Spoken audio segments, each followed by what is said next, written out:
to this FFT meeting. We have a very, very, very long agenda, so I would encourage all the presenters to be as precise and timely as possible. We've read your material in the board book, and thanks staff for, again, a comprehensive board book. And with that, why don't we call the roll, Ellen? Certainly. I think I saw Trustee Kane. I'm here. I'm here. Oh, good morning. Hey. Good morning, friends. Trustee Doak. Oh, he was with us. Trustee Donnelly. Trustee Irwin. Here. Trustee Cates. Here. Trustee McMahon. Here. Trustee Martin. Here. Trustee Riley. Here. And I believe Trustee Rotunda was going to be a little late. We'll go back. Trustee Doak. We can start. We do have a quorum. Okay, great. Why don't we do that? We do, again, have a tight agenda, so we'll move right along. In talking with Ryan, it occurred to us we should flip the agenda a little bit this morning just to make sure we start with a little confusion. But we thought it would be wise to talk first about the substantive proposals that UMA is proposing, and then tab 1, which is the method to pay it through the internal loan. So without objection, why don't we move directly to the tab 2, which is the medical lab technology space renovation at UMA. And I believe, unless Ryan has something to say in advance, we'll turn it right to Buster Neal, the Chief Business Officer. And I saw Buster on our screen somewhere. Buster? Oh, Buster, you're mute.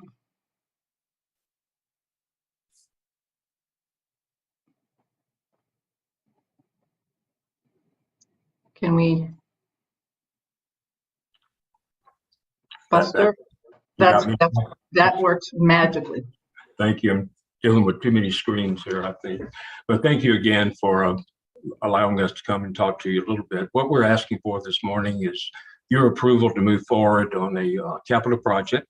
And this particular project is in support of our medical laboratory technology academic program. It's a $1.65 billion project.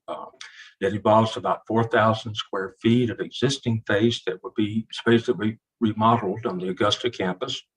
It will actually create a laboratory for the students in this program. We definitely anticipate, wherever the location is, that we're going to increase the net asset value of that particular building. We also believe that in terms of any additional operating expense, that will be covered by additional enrollment and the revenue that comes from that. Funding will come, if you approve, from an internal loan in the system. We'll also supplement that with some funds from our E&G capital budget. I might also mention to you that in our FY23 budget proposal, we have budgeted sufficient funds that would cover this debt service going forward. So we have thought ahead on that part.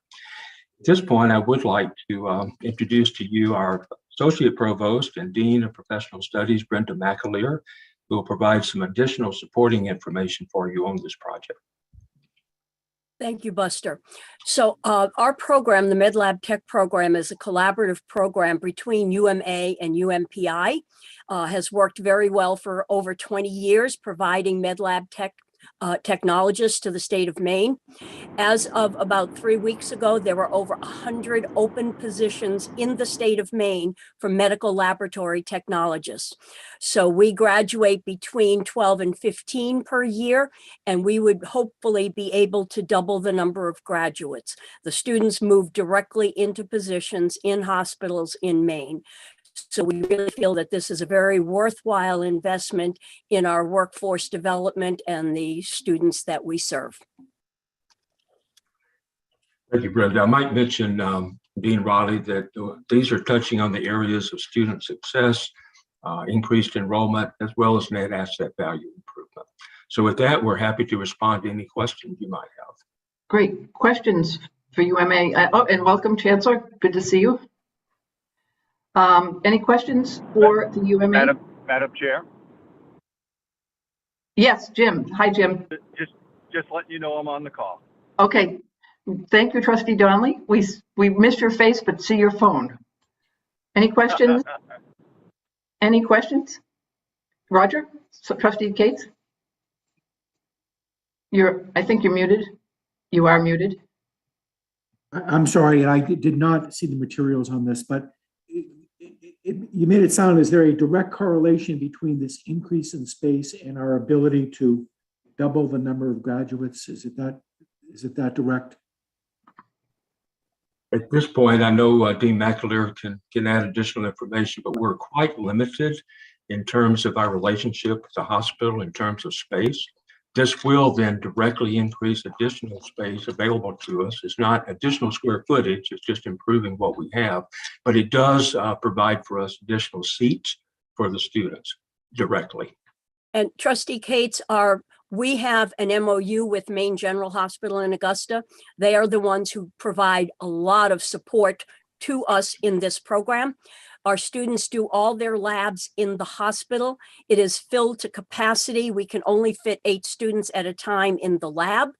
And since COVID and living through this for 2 years, the need for more equipment, more molecular equipment has increased, and we don't even have space in the lab in the hospital to add that new equipment. So this would give us the possibility of not only adding new students, but adding up-to-date equipment for our students to be prepared for pandemics, endemics, whatever. Trustee Cates? Thank you. Thank you. Trustee McMahon? Is there any issue with biohazards in terms of operating this laboratory? And if there are, can you tell us how you're going to solve it? We would be solving all of the problems in, of course, concert with the hospital. Any of the biohazards that are involved will have a tenting hood. We've had not only architects, but medical lab specialists come in to help us draw up a floor plan for how we would handle any extensualities. Okay, President Rice.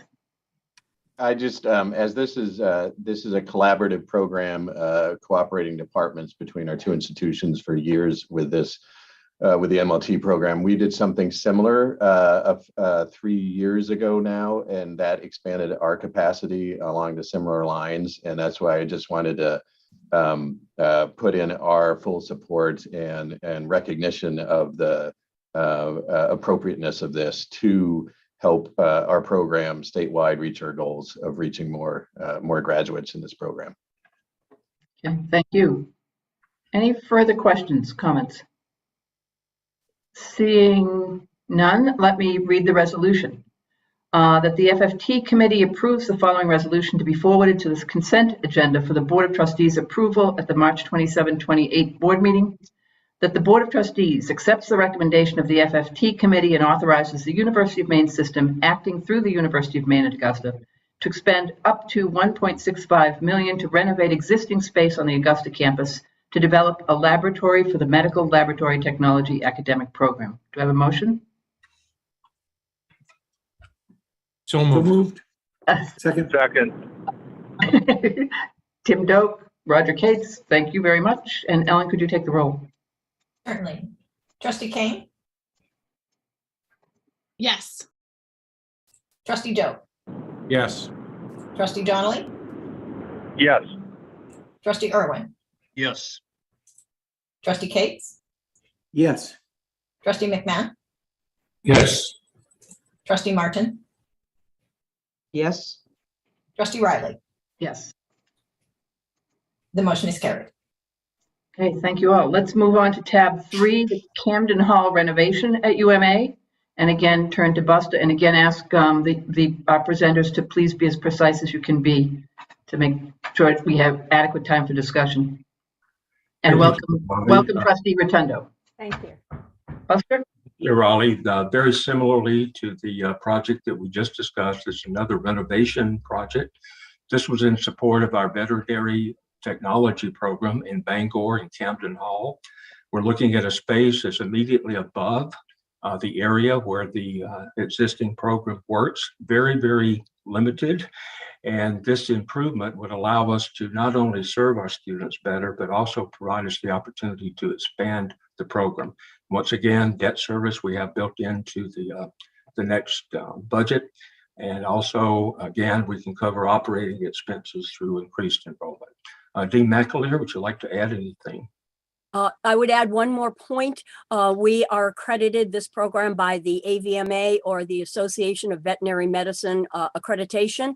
And in their last visit, we passed with flying colors, but they did recommend that we expand to give the appropriate space to make sure that the students are able to perform the surgeries, et cetera, with appropriate space. Thank you for that.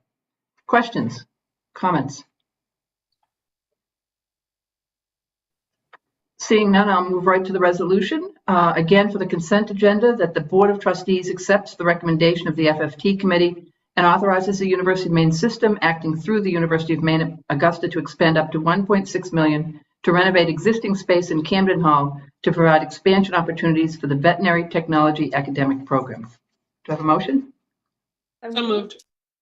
Moved by Emily Kane, seconded by Trustee Rotundo. Ellen? Trustee Kane, Yes. Trustee Doe, Yes. Trustee Donnelly, Yes. Trustee Irwin, Yes. Trustee Cates, Yes. Trustee McMahon, Yes. Trustee Martin, Yes. Trustee Riley, Yes? Trustee Rotundo. Yes. The motion is carried. Great, thank you. And keeping Buster going here. Let's go back to tab 1, which is the mechanism by which these projects will be funded, the internal loan request. Thank you, Chair Raleigh. As we worked on these projects, and first of all, thank you for approving those two. We looked at different ways that we might finance the projects. One of the ways we looked at was actually using our reserves. We actually have sufficient reserves to cover these. However, and thanks to Darla Reynolds and her staff, they gave us the mechanism to run some scenarios and look at the impact of taking $3 million out of our reserves. That would, in our view, would have a negative impact on our financial ratios. Secondly, given the uncertainty in the world right now and what may come, we feel that it would be prudent to try and maintain our reserves going forward. So in working with Tracy Elliott, Ryan Lowe, looking at possibilities and talking, we felt like the internal loan would be the best way to go at this point in time. It would be over a 10-year period of time. And again, as mentioned, we have the debt service built into our fiscal year 23 budget proposal. I'm happy to respond to any questions, Chair Raleigh. Great. Thank you very much. Any questions about the internal loan and the financing? Trish? Yes. I did. Trustee Cates. Not necessarily about this particular project, because I think the case is strong for both of these programs happening. I'd just like to have a discussion, maybe at another meeting, on the subject of internal borrowing and how that really works, and what sort of the pros and cons are. And I know we don't necessarily have time for that today, but maybe we could talk about it some more later. And Ryan, is there any headline, one-liner for a quick response? Well, an interest rate in this case would be less than 2%. So I wanted to make sure everyone was aware of that. And we are absolutely happy to have that conversation. We'll make a note and work with you to get that on an upcoming agenda. It's a great question. Thank you. Anything else? Okay, to the resolution, again, to the consent agenda, that the Board of Trustees accepts the recommendation of the FFT Committee and authorizes the University of Maine system, acting through the University of Maine at Augusta, to issue an internal loan of up to $3 million for renovation costs in support of its veterinary technology and medical laboratory technology academic programs. Do I have a motion? So moved. By Trustee Second. Donnelly, Second. second by Trustee Kane. Ellen?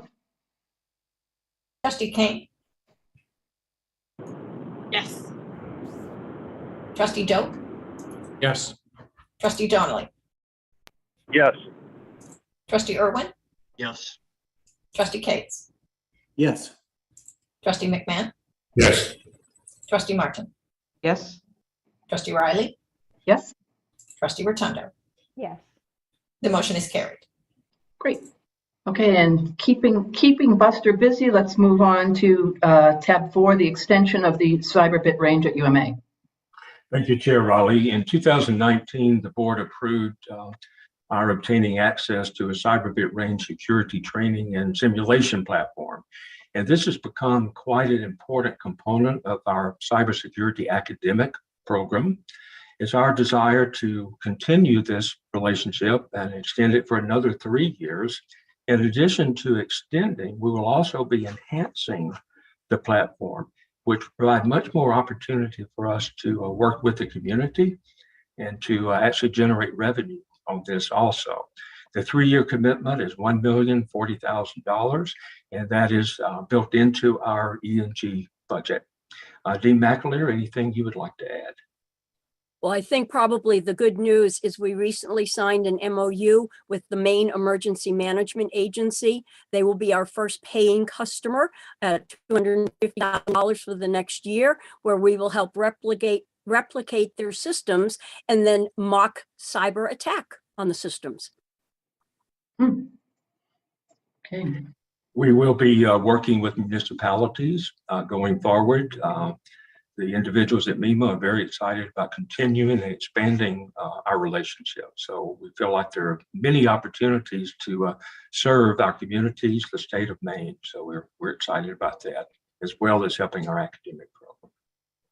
Great. Thank you both. Questions, comments? Madam Chair, I have 2 questions. Trustee Donnelly. So the first is, how is the public-private competition going to play out? Do we expect any blowback from that? And secondly, I love the idea of students getting real-life, hands-on experience. And what kind of leadership is? How will the faculty interact with the students? How much of the work will the students be doing? And will they have anything to show when they leave? Will they have a portfolio kind of item to show prospective employers the quality of their work? Buster, do you want me to take that one? Yes, please. Okay. So Trustee Donnelly, the students use the CyberBit in every one of their cyber courses that they are enrolled in. They have to do an internship in order to graduate. And the vast majority of our students that do the internships in private companies have been offered full-time positions based on their experience with the cyber range. So we are really excited at this. We are the only, with our partnership with USM, we are the only schools in Northern New England that have access to a cyber range. Any other questions? How about any Jim? blowback from just the private, because we're actually now bidding on government contract and on municipalities. Do we expect any blowback from the private sector on that public-private competition?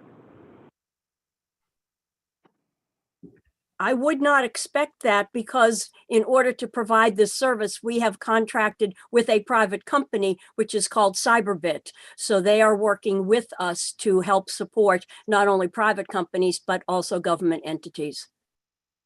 Great, thank you. And this is a very exciting, timely, and important program.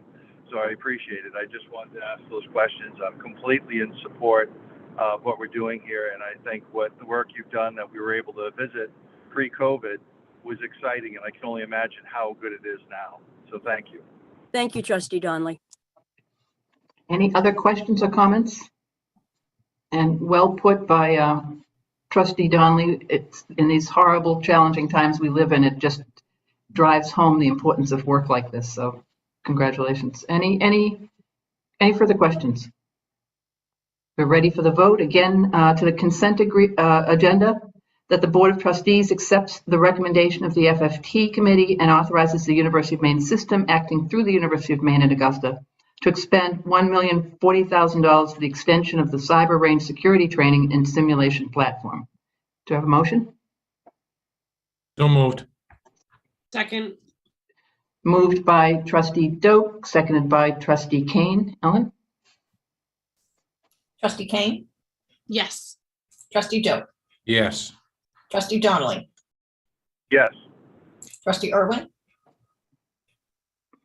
Trustee Cates, Yes.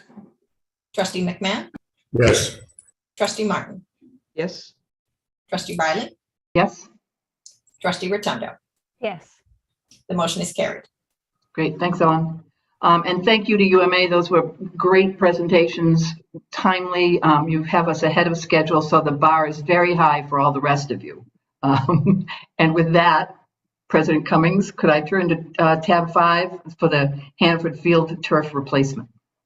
Thank you, Madam Chair. We hope to uphold the high standards of UMA in every way. I want to say we are putting forward to you a request to help us with the, or for us to help ourselves with your permission for the turf at Hannaford Field. It is now 10 years old, which exceeds the anticipated usability and really approaching a non-usability of the Hannaford Field. It is contributing to injuries, slippages, and complaints by athletes and coaches.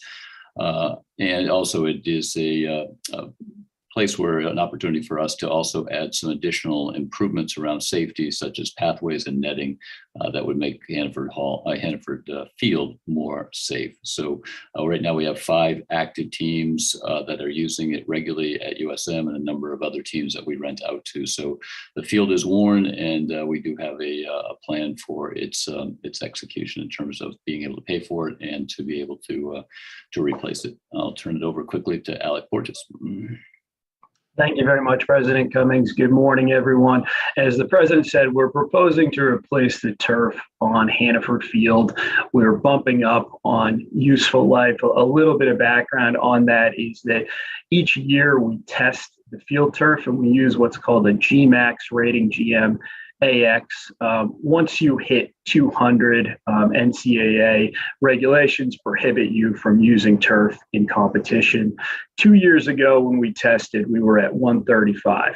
Last year we tested, that rating had jumped all the way up to 175. So we'd seen more rapid deterioration than we expected.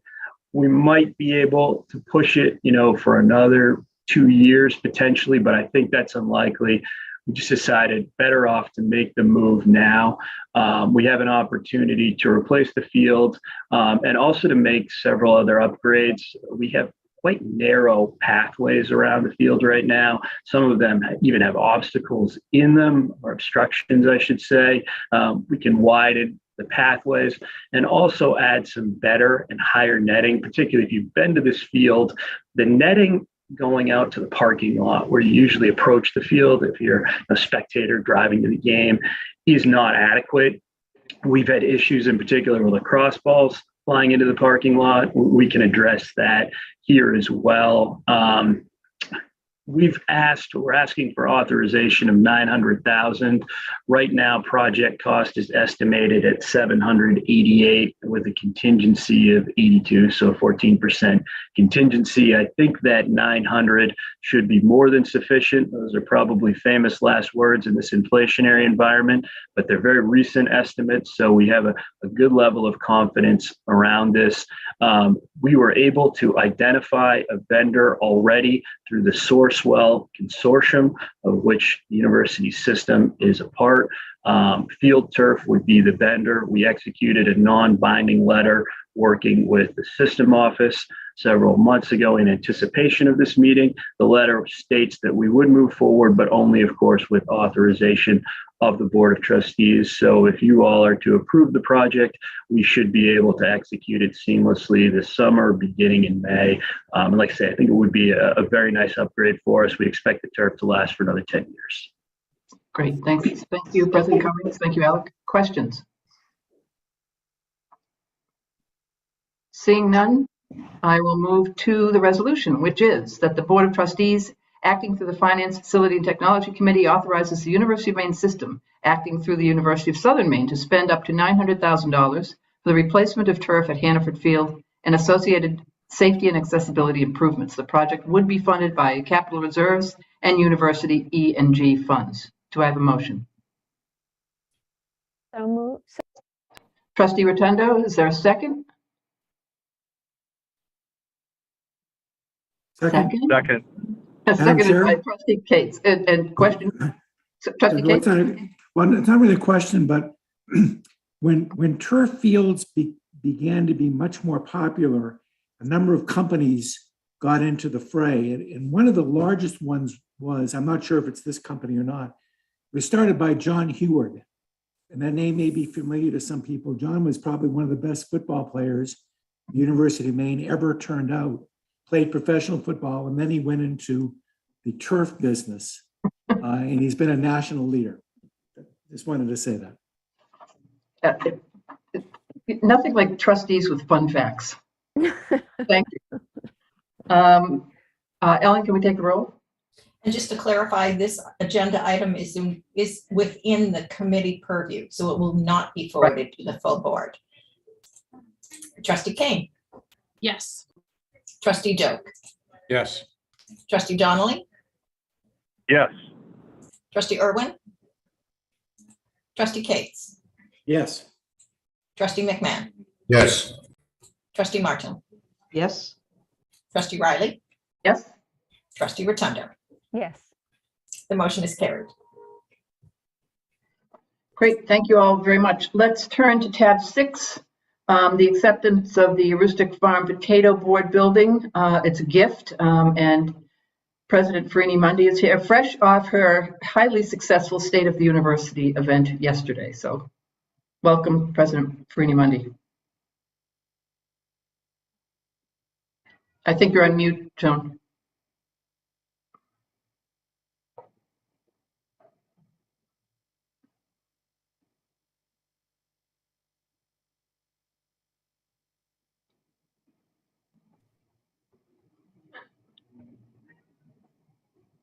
How about now?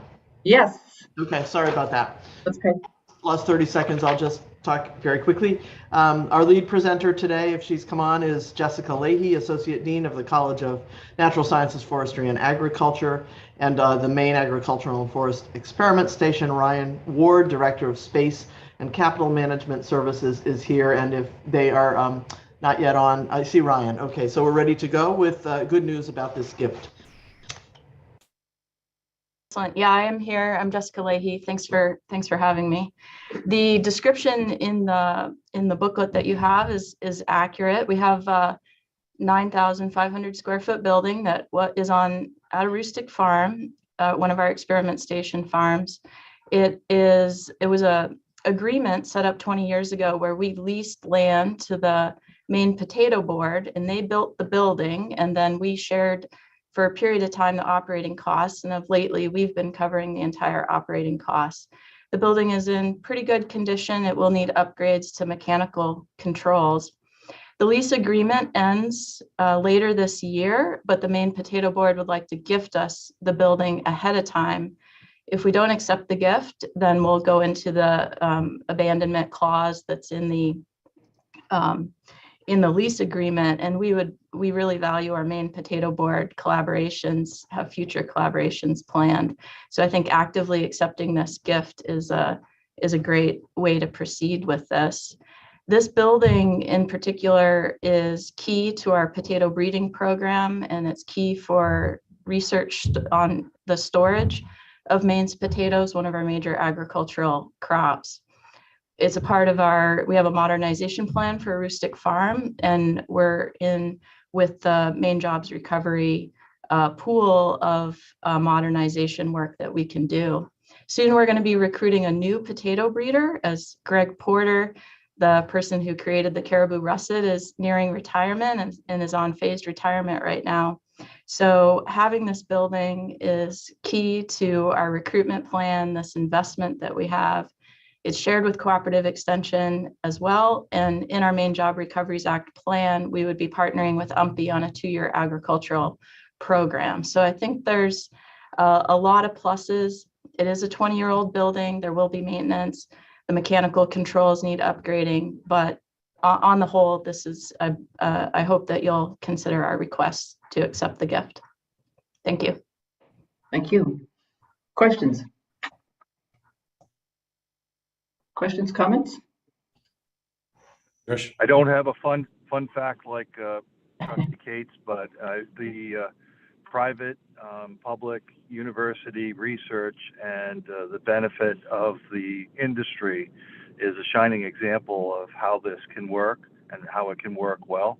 And we'll miss our retiree who's done a great job of looking for pest-resistant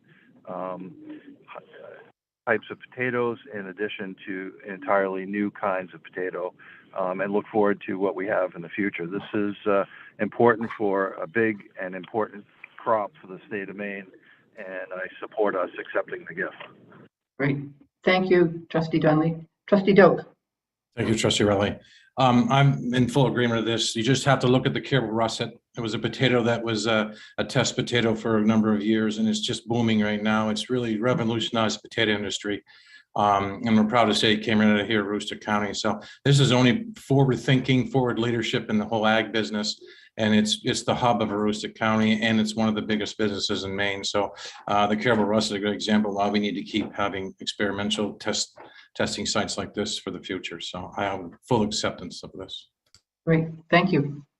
Any other questions or comments? Okay, thank you both. With that, let's go to the resolution again for the consent agenda, that the Board of Trustees accepts the recommendation of the FFT Committee and approves the transfer of ownership of the 9,500 square foot Maine Potato Board Research Building located on the University of Maine Aroostook Farm from the Maine Potato Board to the University of Maine system. Do I have a motion? So moved.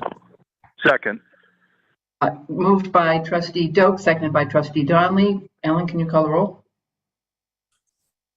Trustee Kane, Yes. Trustee Doak, Yes. Trustee Donnelly, Yes. Trustee Irwin, Yes. Trustee Cates, Yes. Trustee McMahon, Yes. Trustee Martin, Yes. Trustee Riley, Yes. Trustee Rotundo. Yes. The motion is carried. Thank you. When we meet in person, I think we should have caribou russets on the menu. Wonderful. Let's move on. We're doing great. Thank you all so much for keeping us on time. Tab 7. Again, President Farini Mundy, the Secure Laboratory Advanced Structures and Composite Center at the University of Maine.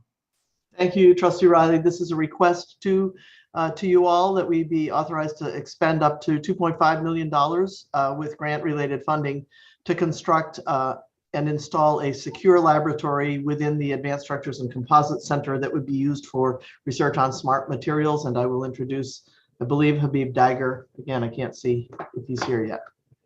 And Peter Drown from ASCC. Good morning, President Farini Mundy. Good morning, board. I'll be presenting this item today. If I could quickly share my screen.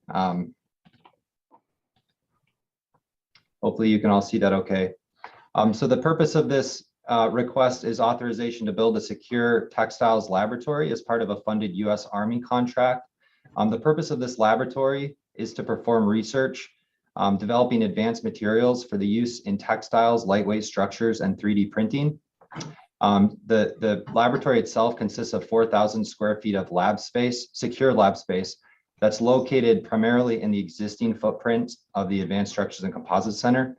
On the left side of the screen here, this is the aerial view of the ASCC. And up here in the dotted lines is where the secure high performance textiles lab will be located. This is above the existing thermoplastics lab that we have within the ASCC. We are adding 400 square feet of additional space for accessibility to get into the space. So this is a very high bay research space that we have right now. And when we were evaluating different alternatives, we determined that this was the most cost effective area to locate this lab.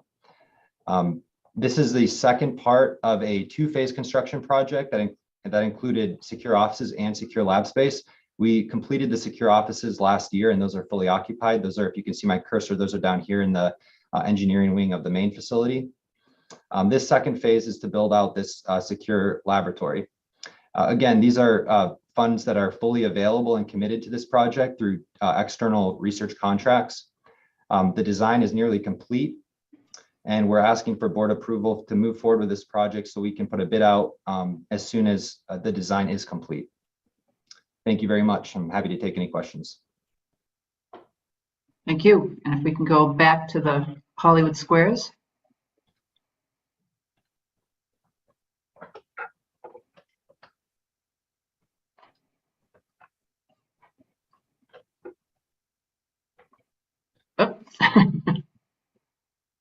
Great, thank you. Any questions for Peter or the president?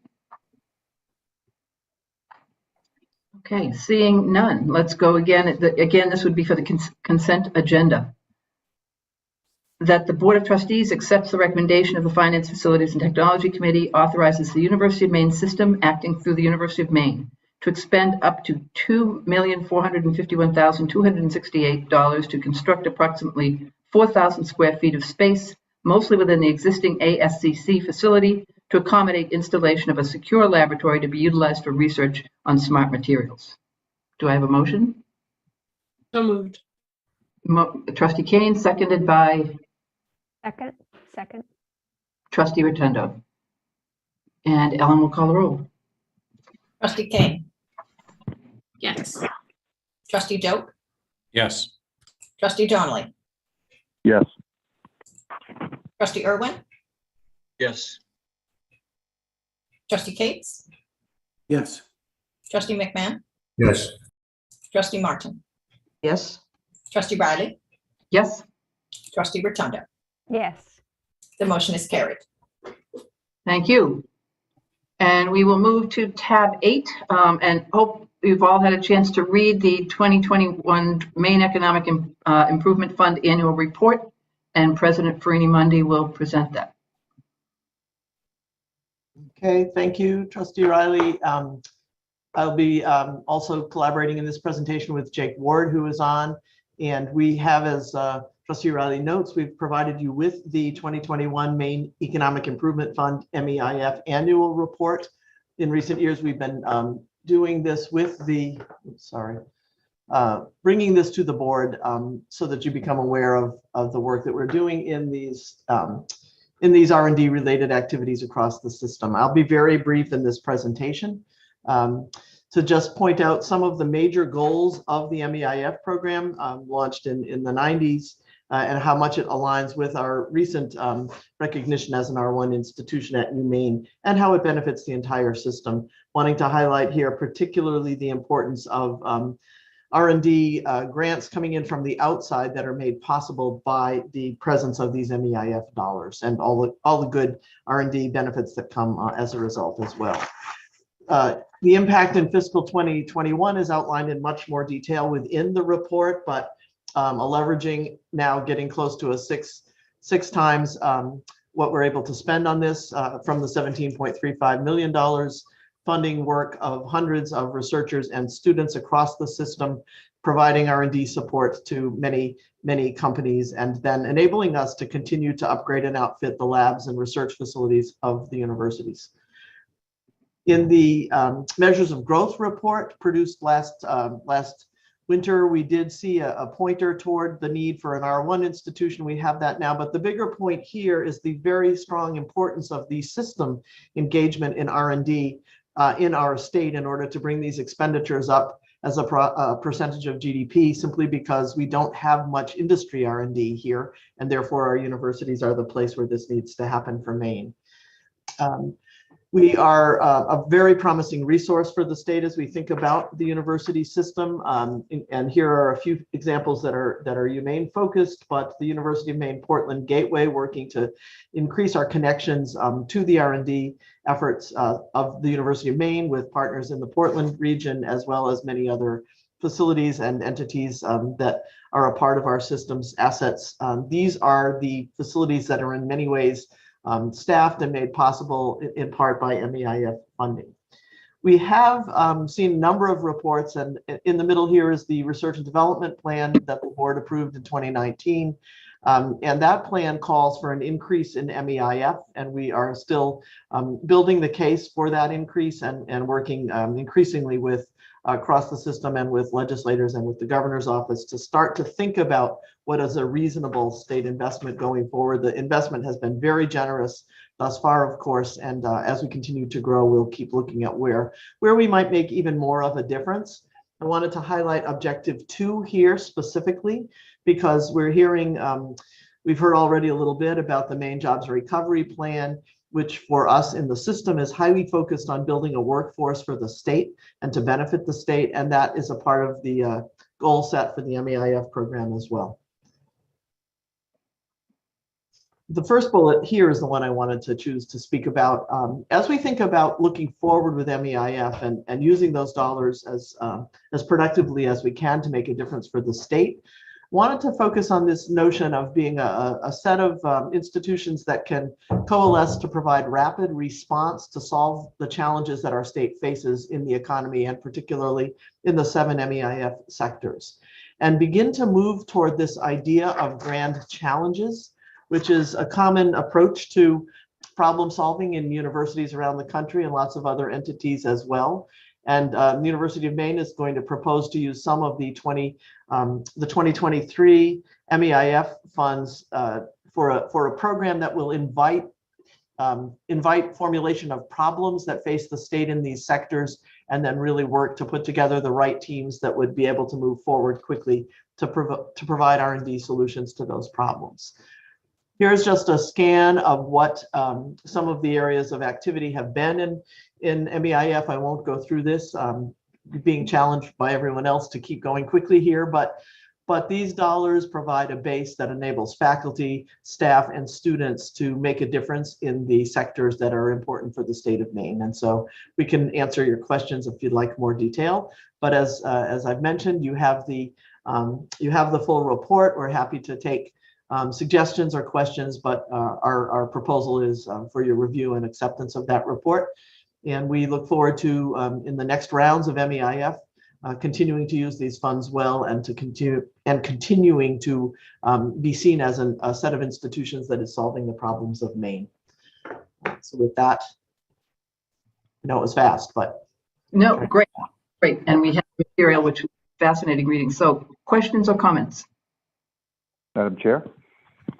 Trustee Donnelly. It's just time to echo your initial accolade to President Farini-Mundy and UMaine. Yesterday, they were honored in the legislature for achieving the R1 status. And in the resolution, they specifically called out this fund and its genesis. And so there are a lot of people around the table that were a piece of the successes here. But the leadership at UMaine with Jake Ward, President Farini-Mundy, and the whole team that put this together were honored. And it was a really great example of bipartisan support for the good things that are being done here and the practical work and of many of the things we're talking about today. So just wanted to take the opportunity to congratulate President Farini-Mundy, Jake Ward, and the whole team on what has been achieved to date and the bipartisan support they've been able to build around it. Thank you, Trustee Donnelly, and thanks to all of you. The Board of Trustees, of course, is a critical partner in all of this work, along with the wonderful UMaine team and our system colleagues. So thank you. Great. I had two questions. One was, I noticed the revenue from commercialization is up 10%, which is very impressive each year, but it's still under $500,000. What's our expectation for commercialization of these efforts? And related to that is my second question. There's a great chart about the number of patents, which on its face looks like quite an accomplishment. But I wonder, for public distribution, there's the sort of, so what do those patents mean in terms of bread and butter issues? Well, those are great questions for Jake Ward. Sure. I'll start with the patents first, then back it into the commercialization, right? So the patent protects the intellectual property that allows, it gives the rights to folks if they want to do startup companies or utilize new products or services. It gives them an exclusive right to use that intellectual property in a competitive situation. So as an example, there's a large number, but a lot of them are tied to a portfolio. For example, around some of the forestry related nanocellulose, there's a significant number of those that are then packaged and licensed to a variety of companies. We have a fairly larger deal with a company called Valmet that's doing it for paper companies across the world. And then more at a very local level, a biomedical application that is directly related to bone and fake bone. So we use those patents to secure that business entity. As far as the revenue from commercialization, it is things in the pipeline. And if the companies that are licensed those are successful in generating revenue from those, then we share in those profits. And we have several of those things that are in long-term pipeline initiatives. One would be offshore wind, which we think will start bearing fruit in the next 3 or 4 years. That's a 10-year program plus to get to a point where things actually hit the market. Some of the stuff around the nanocellulose is starting to take off as well.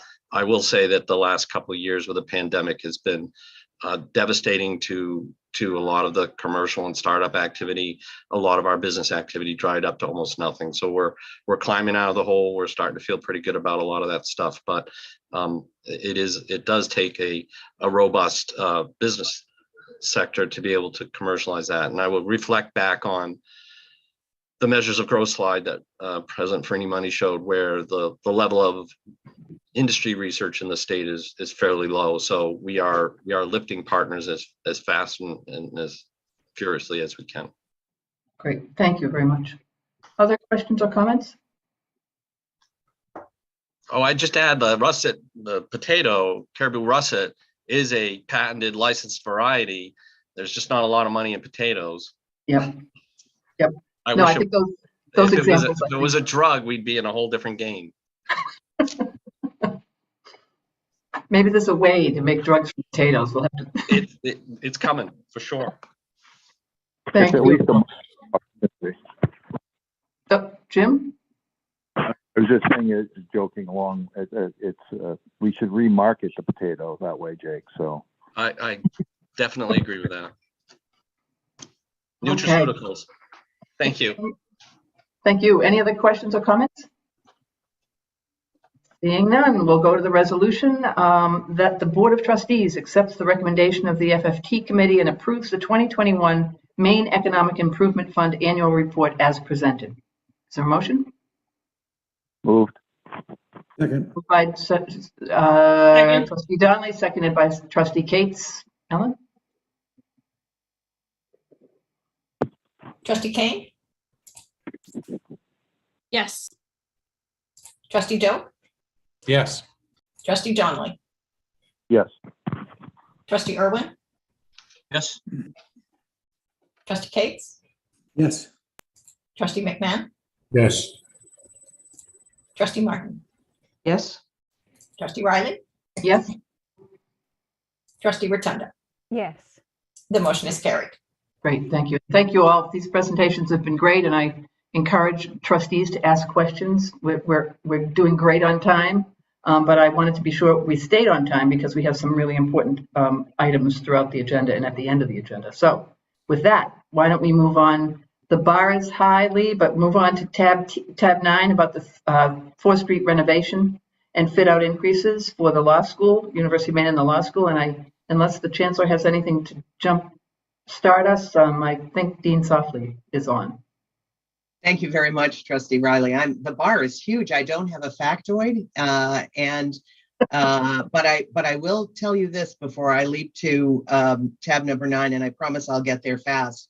With regard to Trustee Donnelly's comments on the accomplishment of the R1 Institute and this conversation we've just had regarding tech transfer, what happens with patents, and the fact that the University of Maine School of Law and its partners will move into this amazing new building. I think, as you hear from Jake, how important it is that we jumpstart so much of this. The partnerships that this building will allow will really be important going forward. So moving to tab number 9 and talking very quickly, this is a request for you to authorize the next 1.3 million to nearly complete all of the authorization for the funding for 300 4th Street, where the law school, the Graduate and Professional Center, the University of Maine partners, including the Graduate School of Business, Gateway, and the foundation will all work together to do all the wonderful things we've been talking about. You all know that we are, because of the amazing opportunity that this building presented, we are building the budget as we go. It's building the plane in the air. And every time we find funding so that we don't have to borrow to complete this particular project, we are back before you asking for your authorization to expend. This is 1.3 million. That is a combination of another gift from Bobby Monks and Bonnie Porter. They've been very generous. They have great faith in what this building is going to help us do. In addition to those dollars, we have brought in dollars from the E&G budget. There's a small grant for technology. They've all been combined into this 1.3 number that you see. That brings us to about 12.8 if you authorize this expenditure. And we believe that the total costs of the building all in will be 13.5 or less. And we are waiting today for the city's final thumbs up so that everything begins furiously to get us all into the building in the fall. And I am happy to answer any questions. Great. Thank you, Dean Softly. Questions? Ryan, anything to add?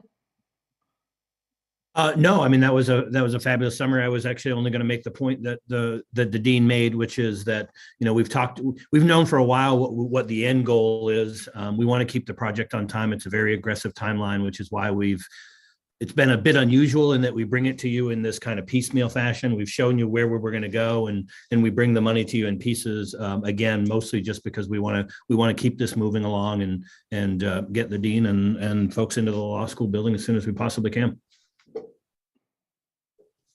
Questions, comments?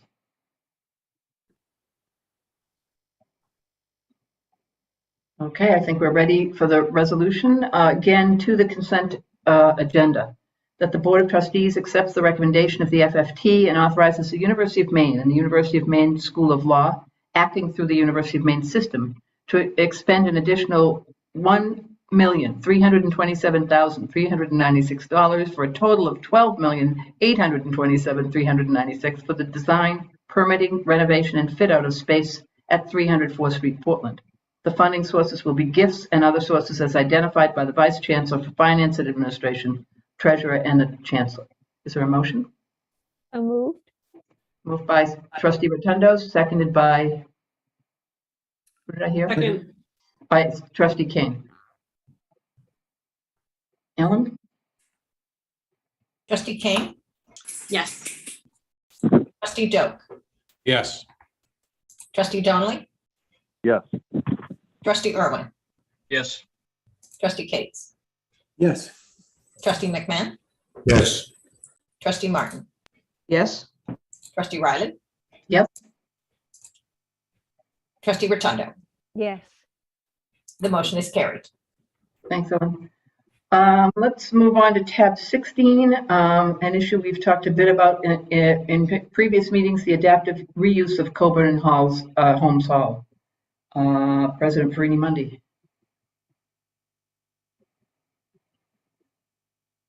Thank you very much. And I am going to turn this right away to Vice President for Finance and Administration and CBO, Joanne Yastrzemski. Thank you. President Farini Mundy. Good morning, everyone. We first brought this project to you last July for some discussion. Then we received your approval for expending up to $2 million in November. And now we're here before you again to ask to increase that budgeted investment in these reuse buildings up to $3 million. Just a little bit of a background and reminder. This is a reuse of Coburn and Holmes Hall for a 99-year lease for the public-private partner, Radnor Development. It's for 95 rooms, 95 keys, which includes 95 parking spaces as well, which is part of our increasing cost. And we are very near to final negotiations on this transaction. We have been challenged by the construction marketplace in all ways that you've heard otherwise today, in particularly with utilities and parking lot and groundwork and so forth. And so in order for us to conclude this transaction and bring it to fruition and close on the transaction in about 45 days, we have discovered, we have found, we've negotiated in this partnership that we will need to increase our investment up to $3 million. Frankly, we don't think it's that much, but we want to come to you with a safe number today to ask for your approval. We think that the number is closer to 2.5. We would find those funds from our normal annual capital budget. It's primarily for help assistance with the parking lot. I can show you a picture again of this facility.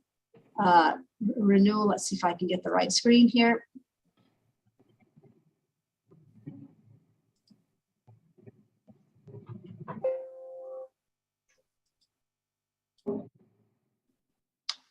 Do you see the full facility? Yes, thank you, Ellen.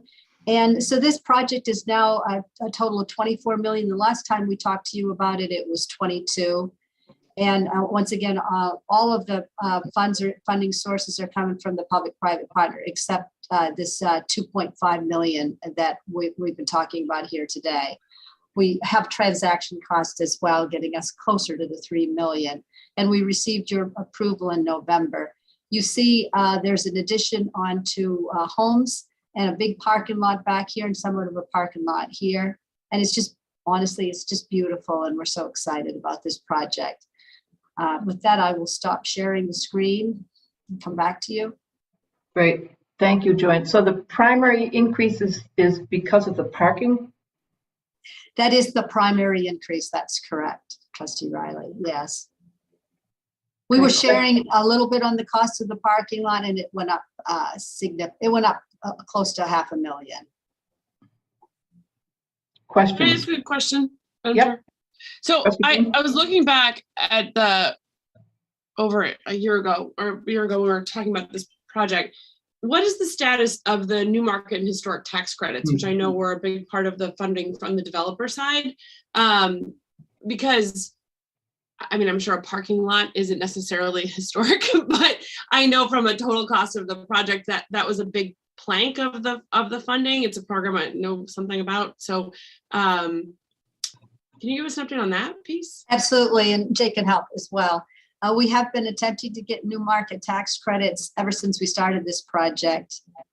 We have really been attempting to get new market tax credits, and we have not succeeded yet, but we haven't given up trying. So new market tax credits would lower this 2.5 million forever, however much we get there.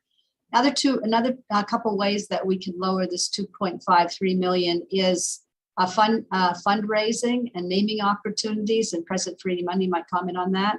And also, we are working on concessions with the developer to offset this as well. And those are under negotiation right now, but I do want you to know that we expected to get something back for this increased investment, and we have a pretty good agreement on that, but I'd rather not share that at this time since we are under negotiations. But Jake, you want to say anything more about new market tax credits? Yeah, the new market tax credits are allocated to the financial institutions usually in August.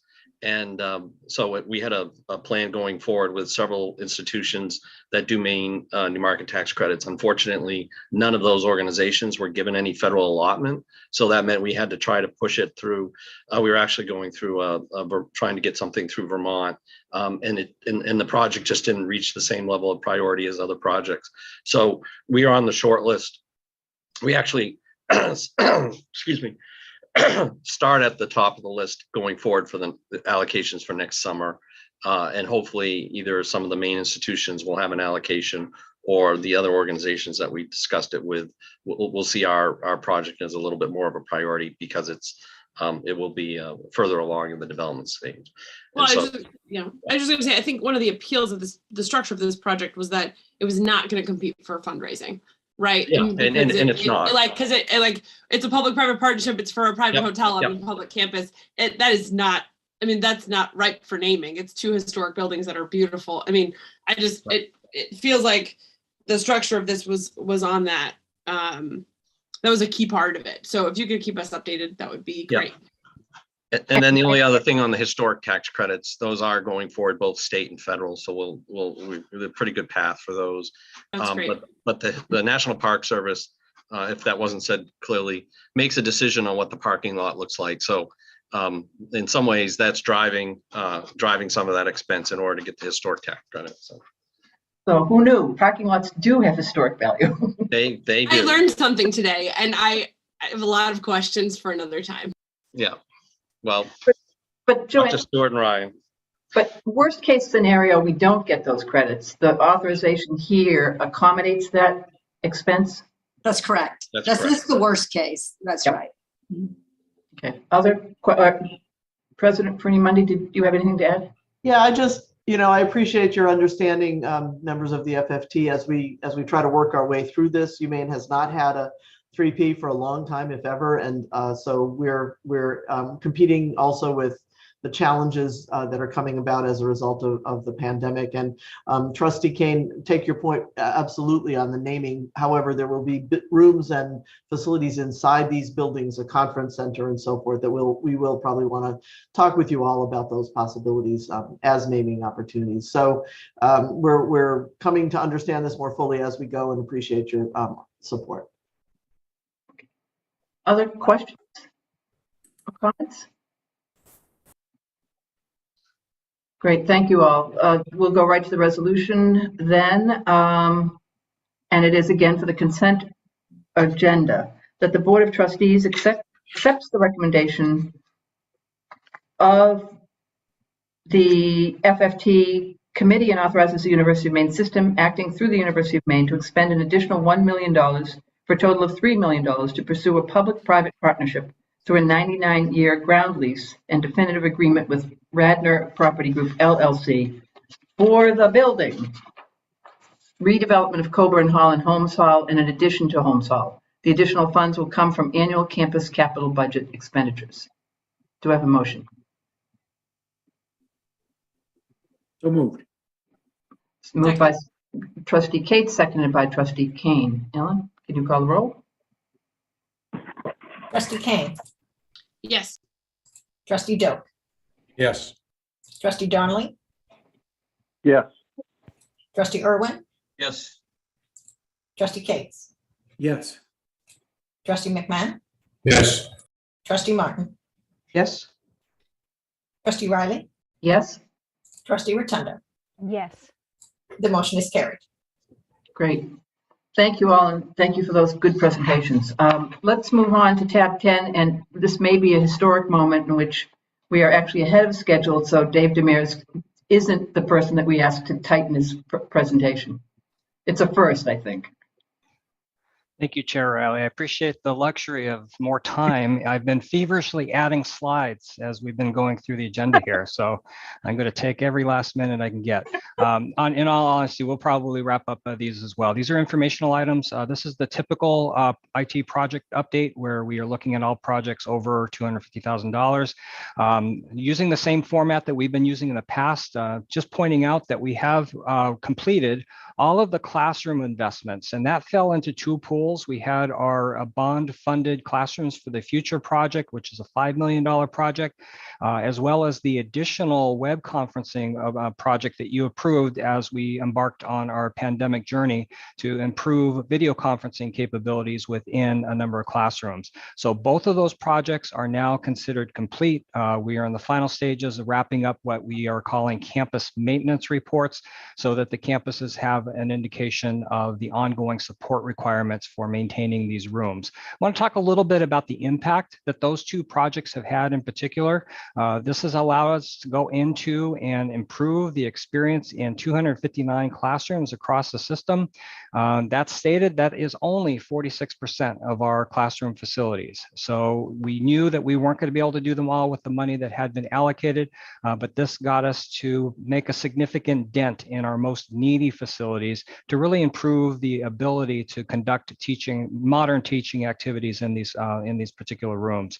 So just for example, we did go through and improve all of the projection capabilities in these rooms, going from old analog VGA connections to high definition, in most cases laser output with just much brighter output projections mounted on the ceiling in these rooms. In addition to that, we did replace all of this projection screens We did have a lot of 4:3 aspect ratio, the old television tube type of aspect ratio to a modern high definition widescreen 16:9 aspect ratio. Just much better for consuming and presenting content, and then having split screen capabilities as well. As far as the audio, this is a night and day difference. I didn't include the before picture on some of the speakers that were included in some of these rooms, but literally there were desktop little mic speakers that were mounted on top of the projector and could probably fall off just if you sneezed at it. But we went and actually mounted ceiling speakers in most of these rooms, tripling the output and actually increasing the number of speakers available so that the audio was coming through clearly for folks. Another significant improvement in our modern video conferencing age was the microphones that have been deployed. We had very few rooms that had audio input capabilities. We have been upgrading those to include ceiling or tabletop microphones that have beam forming technology, which basically allows the microphone to hone in on wherever the voice or the audio is coming from to really pick that up. We also deployed audio mixers in most of these facilities to help support echo and background noise cancellation, so that the audio from the speaker was coming through very clearly, and any recipients on the receiving end, being from that broadcast site or that room, would be able to hear what was going on, regardless of where in the room the person was speaking. And let's see, on the camera side, this was a main focus of the web summer upgrades that we did for the web conferencing classrooms. We had very few rooms that had broadcast cameras available in them. We went through and deployed high definition cameras, most of them with optical zoom capabilities, to allow for not only the camera to pick up on the instructor, but also on the audience as well, and have those dynamically focused on whoever was being active in the room. So clearly this has had a significant impact in terms of what you could do in the rooms, and the feedback that we've received from student input has been that these have been very much appreciated, and night and day difference over what they had previously.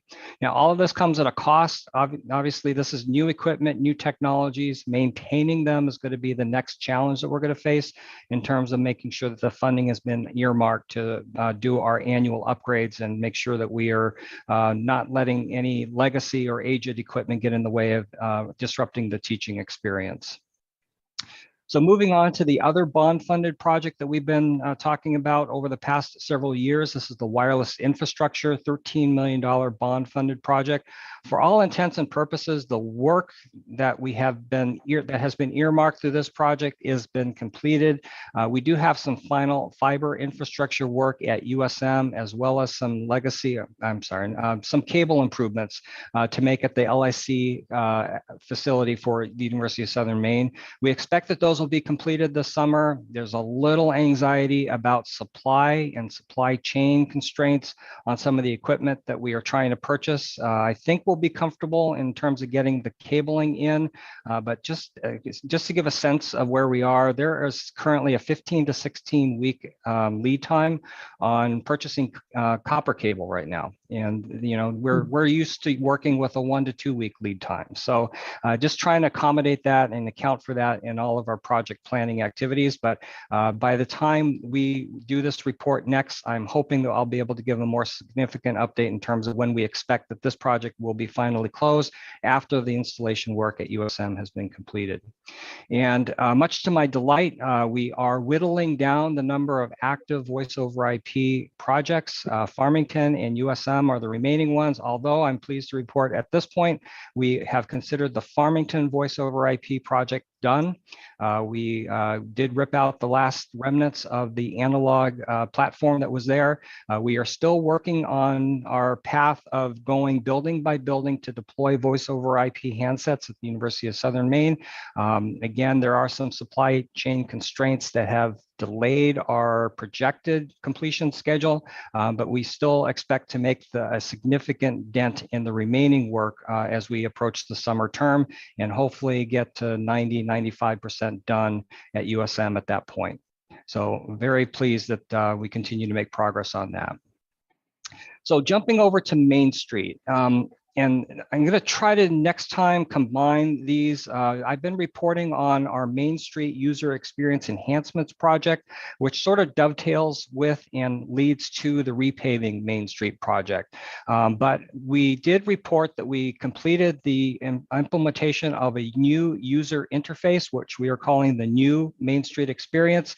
And it has been active since last fall. It is the default environment for students when they go into Main Street. And this is the more interactive, more mobile-friendly environment. And I'll touch on that in just a second.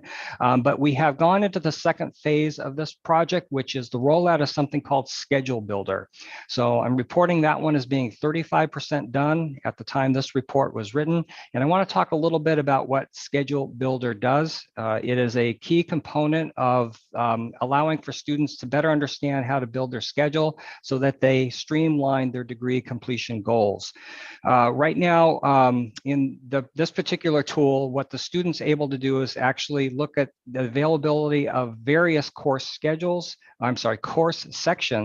and then they can actually do a variety of different searches to find course sections that meet with their work schedules. Maybe they have an internship that they have to do, or they're doing some laboratory research, working around their other commitments to be able to find a schedule that's going to work for them. So this is a highly customizable way to go in, and rather than go into each course section in the catalog and then look at the times and see if that fits with my schedule, this goes in and dynamically and interactively searches for those available course sections that meet your search criteria for you. And then what it does is it spits out a series of options. It'll present them in a sequence that the student can navigate through. It'll plot them on a calendar so you can see what the course schedule looks like. So if a student really wants to avoid Monday, Wednesday, Friday, 8 a.m. courses, this will show them what's available. It may not be possible, but they can actually see how all these course sections align on their schedule. And once they select one that says, yeah, that looks like it's going to work, it's going to fulfill my degree requirement goals for this particular semester, what happens is that they can save this schedule and share it with their advisor for approval. And then at that point, they are able to then have Main Street pull that course schedule into their registration cart, and then they can register with one click at that point. So I think in the report that I shared with you, I said that that was functionality that was pending. I was informed by my team that that is actually available and will be available when we go live with the system. So it saves multiple steps for a student to try to find course sections that they are looking to register for, and make sure that their advisor is apprised of what they are selecting. We know that this is going to save the students a huge amount of time, make it much easier for them to register for courses in Main Street, and hopefully encourage them to do it as early as possible so that we can then use that information to plan accordingly. We expect that this feature will be fully available in May and be available to support fall registration as we start that particular term. So very pleased that we are moving forward on that one. So as I said, that dovetails with where we are with the repaving Main Street project. And while it hurts me to show that we are showing only 1% completion as a static figure, that doesn't paint the entire picture. As I said, we have been working on the Main Street enhancements, which is actually a component of repaving Main Street. But more importantly, we have been working very hard on getting things teed up and lined and ready to go with the overall repaving Main Street plan. So just as a summary and a refresher, what we hope to accomplish with repaving Main Street is a reimplementation of our campus solutions environment, along with taking advantage of cloud-enabled solutions on the finance and HR side to really streamline our ability to support unified accreditation goals and align with our emerging University of Maine system strategic priorities. This will generate operational efficiency if we have the fortitude to do it correctly. So what we are trying to do is make a system that works a little more cohesively across all the campuses. We know that we have ample experience with the campus solutions, the PeopleSoft environment for our student system, and we know that we'll be able to re-implement that, leveraging that knowledge, but also avoiding some of the barriers and the silos in terms of data coding consistency that we have right now. We also know that we'll be able to take very take great advantage of some of the functionality that will be available in cloud-enabled solutions, particularly in the HR and finance space. And most importantly, we will eliminate the tons of customizations that we have in our current environment to really support the student and faculty experience without having to have custom code support those particular efforts. That's going to increase our operational efficiency and eliminate the technical debt that we're burdened with to take care of every time we do an upgrade or a patch in the current PeopleSoft environment. So I've talked about this in the past. We know that we're going to have a more mobile-friendly, accessible environment. It's going to have a lot more self-service functionality, improved automations. A lot of this is going to be built into or on top of that new Main Street experience that I discussed just a little bit ago. We also know that this endeavor will help us to really expand access to our degrees offered across the university on all campuses. And a key component of that is going to be an effort that you've probably all heard of from Jeff St. John. He and I are working very closely on the Unified Course Catalog project. So access to course sections across the university, being able to streamline access to those courses, making sure that they plug into your selected degree program and those credits will apply natively is going to be critical to the success of this project. We also know that we want to expand the use of automation, eliminate paper-based processes, and just take advantage of what the system has to offer. So these are relatively attainable goals, I think. It's just a matter of coordination and communication and making sure everyone is on the same page. So where we are today, I'm pleased to announce that just as of earlier this month, we did complete the RFP for our primary implementation partner. The award was made to a group called ERP Analysts. This is the same firm that helped us with our most recent finance, HR, and campus solutions upgrades to version 9.2. They came in and just really conveyed that they understood where we were going. They came in at a good price point, and we have high confidence based on other reference checks we did that they will be a key ally in our ability to roll this out efficiently. We've also been taking a very close look at what Oracle has to offer in their cloud environments, particularly for finance and the HR system, as well as improvements in their financial aid processing capabilities using something called student financials planning.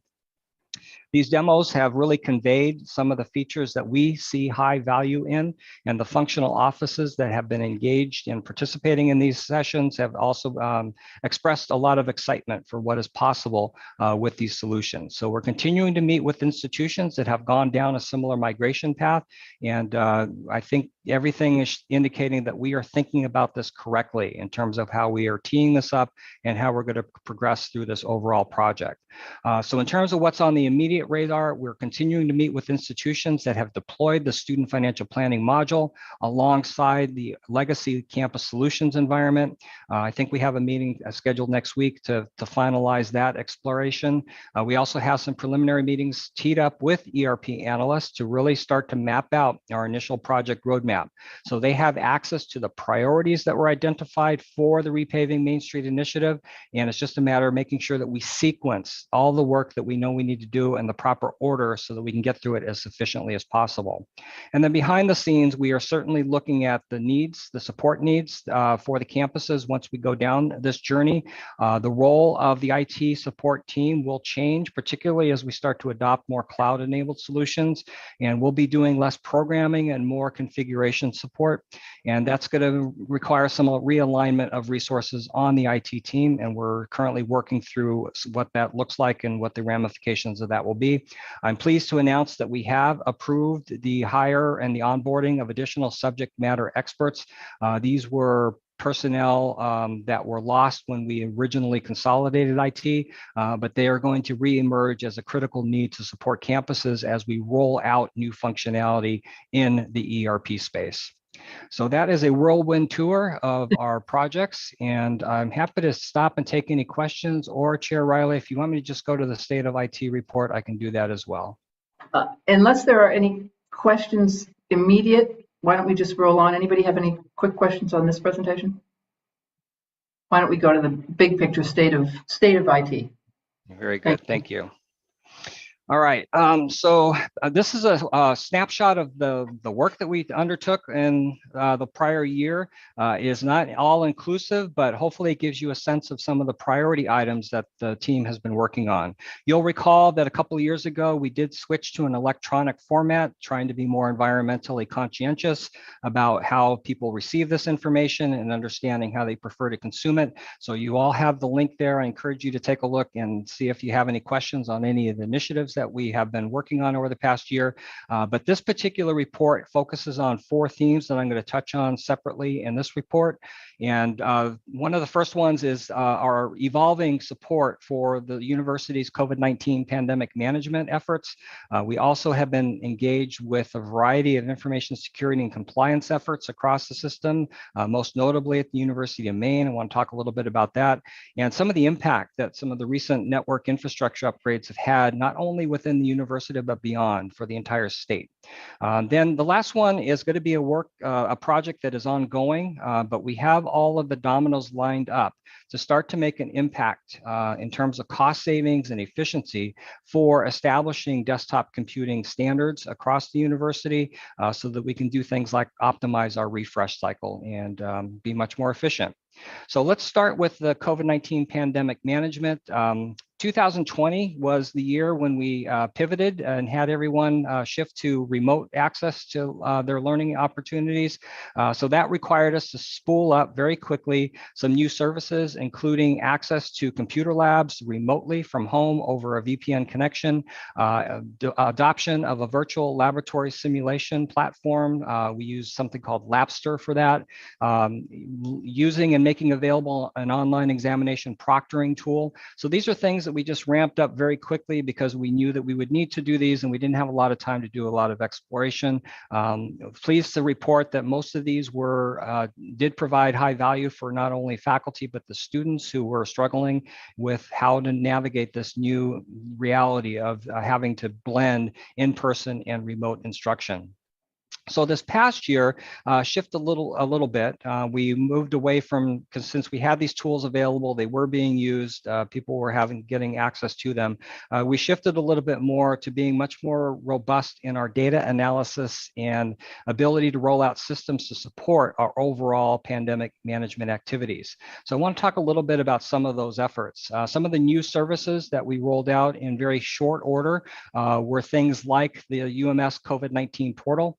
This was the gateway for individuals across the university, all of the community, to be able to manage their own COVID-19 testing and compliance efforts. This is where we collect vaccination status for individuals, and they can go in and see all of the various elements that they have pending, things that they are compliant with, things that they are not compliant with.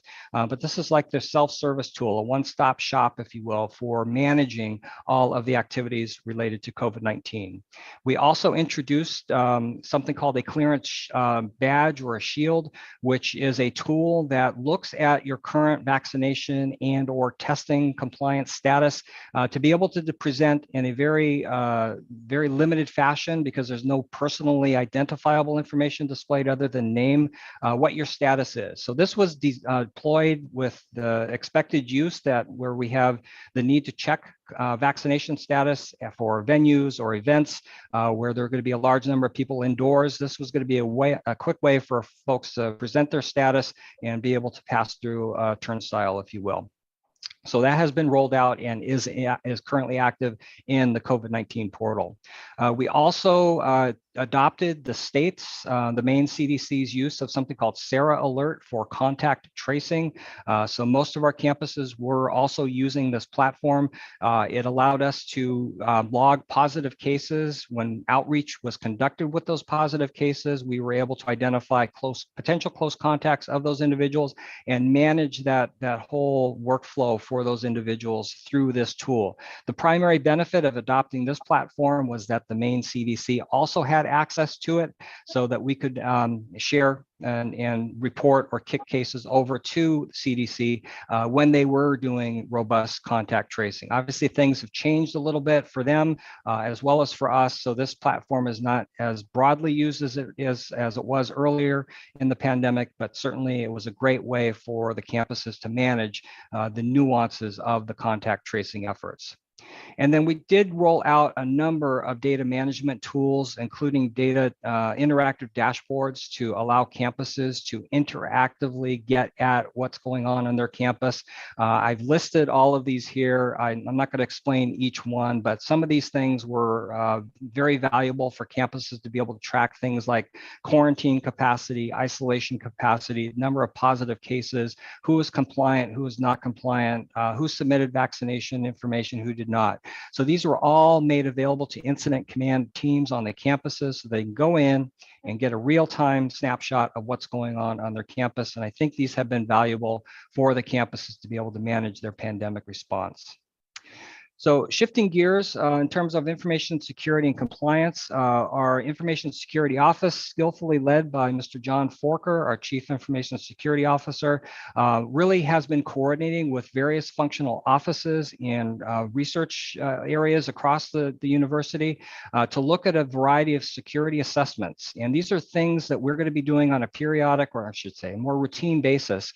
So we're developing templates for these security assessments to help address emerging and identified cybersecurity risks and vulnerabilities. So we talked a little bit about cyber range and some of the utility of that. This is our own internal analysis of what's going on, understanding our network topology and infrastructure, and how we have a layered approach called defense in depth for actually managing risks and making sure that we have robust detection for intrusion attempts as we go forward. Other thing to note here is that there has been a lot of emphasis of late, obviously with the significant change in UMaine status as an R1 research institution. They have just been receiving millions and millions of dollars. I don't have to tell this group that, but some of these are contracts that require a level of scrutiny that we have never had to necessarily deal with in the past. So the Department of Defense, for instance, has very strict and rigid controls in place for what they call controlled unclassified information. And we've been working very closely with the UMaine Research Compliance Office on developing a series of checklists and some things called POAMs, which are basically response plans for how we close the gap on some of the identified things that we know we don't have in place to be compliant with all of the requirements from the Department of Defense. So the good thing is we have a roadmap, we have a plan, we know where we need to invest additional resources and make sure that we are keeping an eye on some of these things. The challenge is these regulations seemingly change very regularly. So once you have something in order, then by the next day, it may be out of vogue and you may need to pivot a little bit. But we've been coordinating very closely with, as I said, the Research Compliance Office at the University of Maine to keep on top of these things.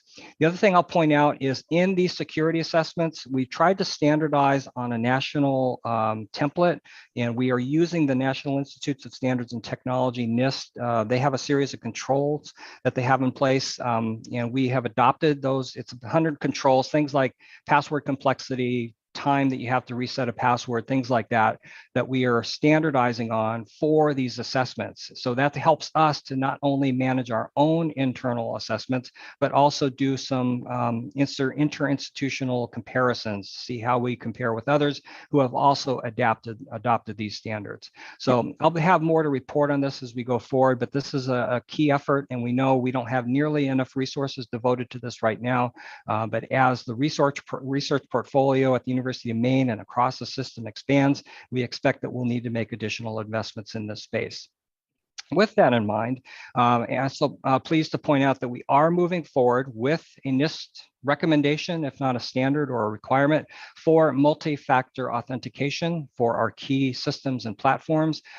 This is a tool that allows you to make sure that you are who you say you are, but more importantly, it protects your account and the systems that you have access to in the event you have a compromised credential. So what multi-factor authentication is, you probably have all done this with, you have access to a banking application right now. It can be that you log in and then they send you a text message that you have to confirm, or you might have an authenticator app on your phone where you have to enter a code. We are using something, or we're adopting something called Duo.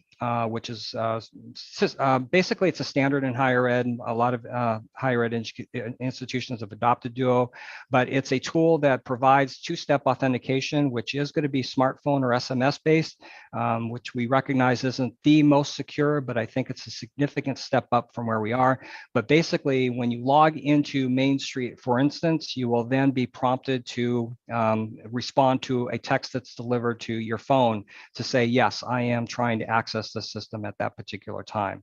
So we are rolling this out. This will be a key component of our compliance for things like cybersecurity insurance as we are moving to a self-insured model and making sure that we have different levels of access and protections in place to support and deter compromised credentials if and when those occur. So we're very pleased to be rolling that out. We have an expanded pilot occurring right now with the IT team, and we fully expect that by the fall term rolls around, this will be broadly available to those who have access to critical information in the Main Street environment and beyond.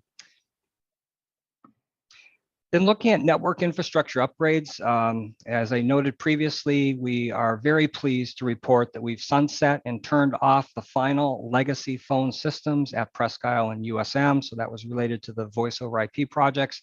And more importantly, the Network Main team has been very active in terms of advocating for and deploying upgrades to our research and education network ring that we operate within the state.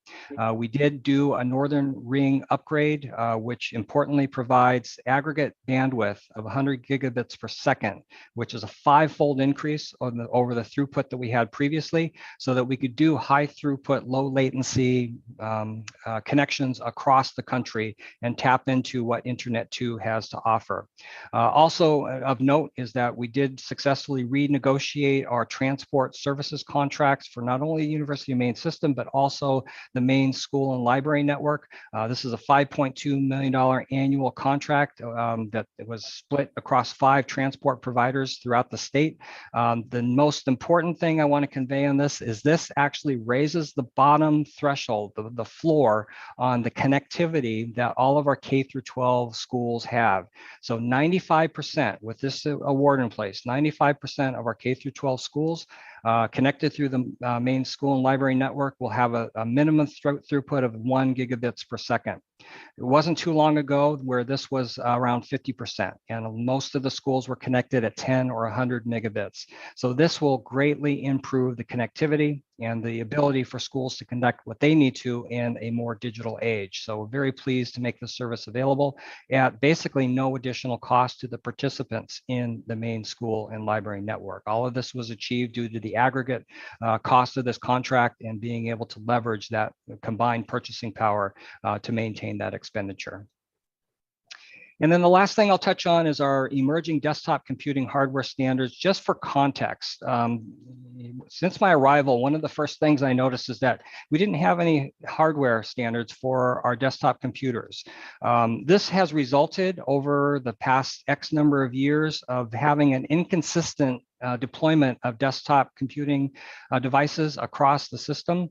As it stands today, we are currently supporting over 700 different PC models and configurations, and that includes Macintosh computers, which is probably at least 20 times more than it should be for an institution of our size.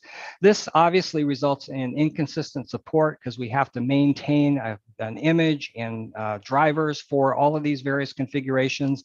And every time we do a patch or an upgrade, it delays our ability to roll those out because we have to test each of those configurations. And obviously this just delays everything and raises the cost for support in general. In 2019, we did successfully complete a new contract with Dell, which is our primary PC provider for hardware, our sort of desktop computing devices. And in that contract, we made sure that we had access to things that we knew would help address that particular challenge. And that includes more robust asset tracking and tagging and reporting capabilities, allowing devices to be imaged with the University of Maine system image at the factory. So instead of them delivering us a blank computer and us imaging it and then rolling it out to deploy it, they do it at the factory, we receive the device, and it's ready to be deployed to the desktop, greatly compressing the amount of time it takes to get a device out to the end user. asset resale and recycling program. So we get credits for devices that we recycle through Dell. And this one's going to be most important in today's day and age, where they also allow us to warehouse a number of device configurations. So with supply chain constraints where they are today, access to computing components is particularly constrained, and getting turnaround on devices has been a challenge for us for quite some time now. So having Dell have the ability to store at no cost to us a number of devices, so that when we are ready to purchase them, it comes off the shelf, they've been pre-allocated to us, they're ready to go, we can get that shipped in very, very short order, as opposed to putting an order in, waiting for it to be built and then delivered. This is going to help us tremendously as we look at the next year and beyond. More importantly, this is going to allow us to optimize our computer refresh cycle, as well as significantly reduce the number of unique models and configurations that we support across the university.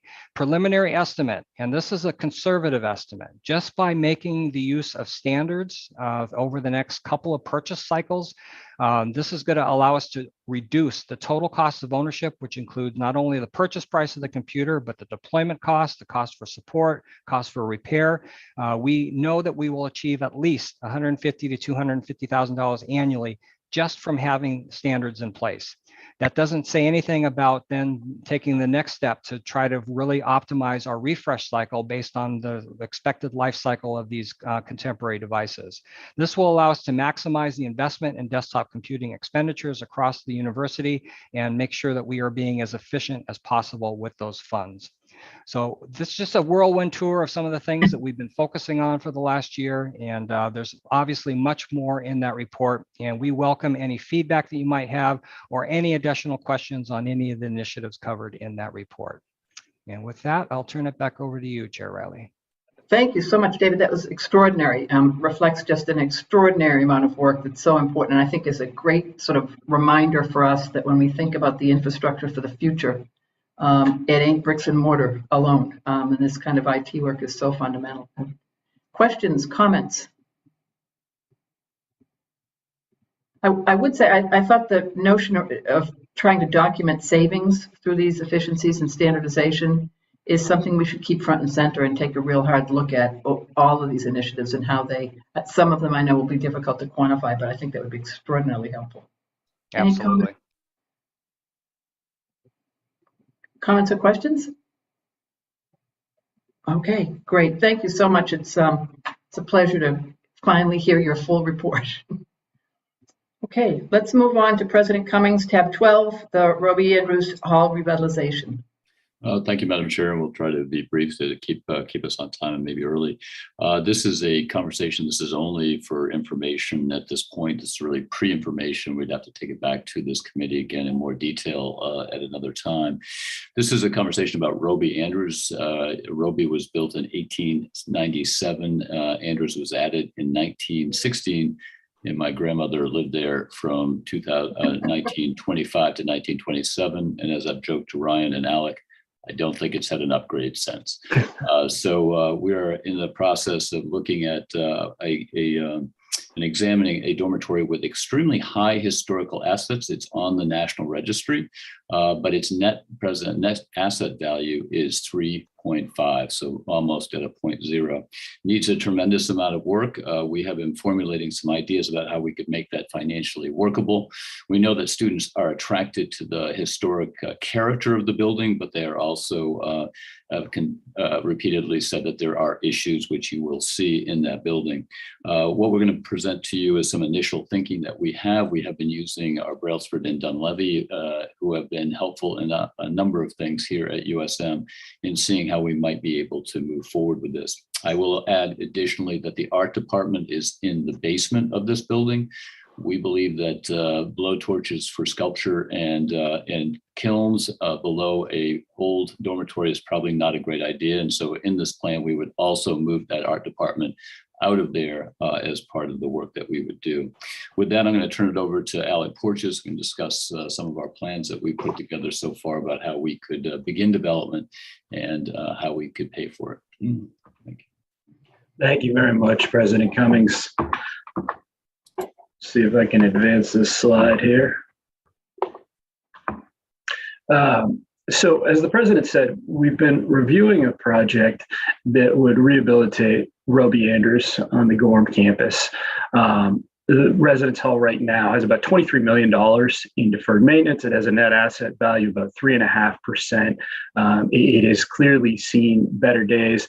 As we talk through this project, I wanted to give you a bit of context for at least where we would consider it within the call it board consideration. Typically, a project like this, we would bring an informational item and then come back after that presentation and ask the board to authorize. In this case, I would consider this a pre-informational item. We've spent a good deal of time talking with the chancellor about this. He's given us a lot of really helpful input. One thing he suggested, and that the president and I certainly agree with, is knowing that there will be a leadership change at USM, that it made sense for us to share this idea with you, but then also know that a new president would be coming in. When that new president arrives, that could be presented with this plan. If they want to bring it back, they could do so, but that would be in the typical informational setting and then for authorization. So I just wanted to make that clear. Where's the project itself? As we work to enhance our campuses, the university really needs to balance affordability with reinvestment efforts. Robie Andrews' low NAV definitely prompts consideration of replacement. However, given its historical nature, as the president said, it's on the historic register. It makes it a much better candidate for a comprehensive renovation. There's an opportunity to use historic tax credits, and because our rates are so low in our residence halls right now, there's a chance to really preserve affordability between being able to reduce some of the costs with historic tax credits and then increase our rates to a level that's closer to our peers. I'll talk more about that in a minute. But that marriage of currently low rates and the potential to knock out a considerable amount of project cost using historic tax credits potentially makes this a very attractive project. Some of the numbers that are in here from a project standpoint, I think are a bit low, given what we're seeing in an inflationary environment and knowing that you all wouldn't see this project again until at the earliest in the fall. So I will probably suggest some edits just as we're looking at this, just to be conservative rather than a $24 million investment in Robie Andrews to return the building to 100%. I would say 30 million. That's probably too conservative, but just to use a round number, I would go with that. To move the art department to a new space rather than 3 million, I would just say 4. Again, probably more conservative than we need to be, but I'd hate for you all to see these figures, start to think this is what the project is going to be, and then see it later on with considerably higher figures. As the president said, the art department is located in the basement of Robie Andrews right now. That's where most of the studios are and so forth, although we don't have all the faculty space there. They would need to move out during any renovation project anyway. What we're proposing to do in this project is to permanently move the art department out into a prefabricated metal building that could sit at 128 School Street in Gorham, where we tore down a building just last year. So there's open green space that's next to the baseball fields on the Gorham campus, and I think it would actually work pretty well.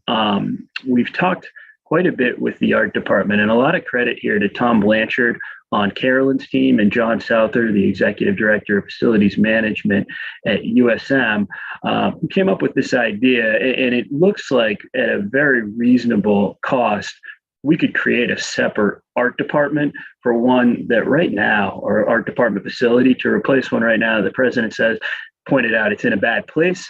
And it's also not terribly functional. And we could co-locate studio, teaching space, offices, all of that. The other thing it would do is free up considerable space in Robie Andrews. So you can see here that it would increase bed count by about 37 beds to 230.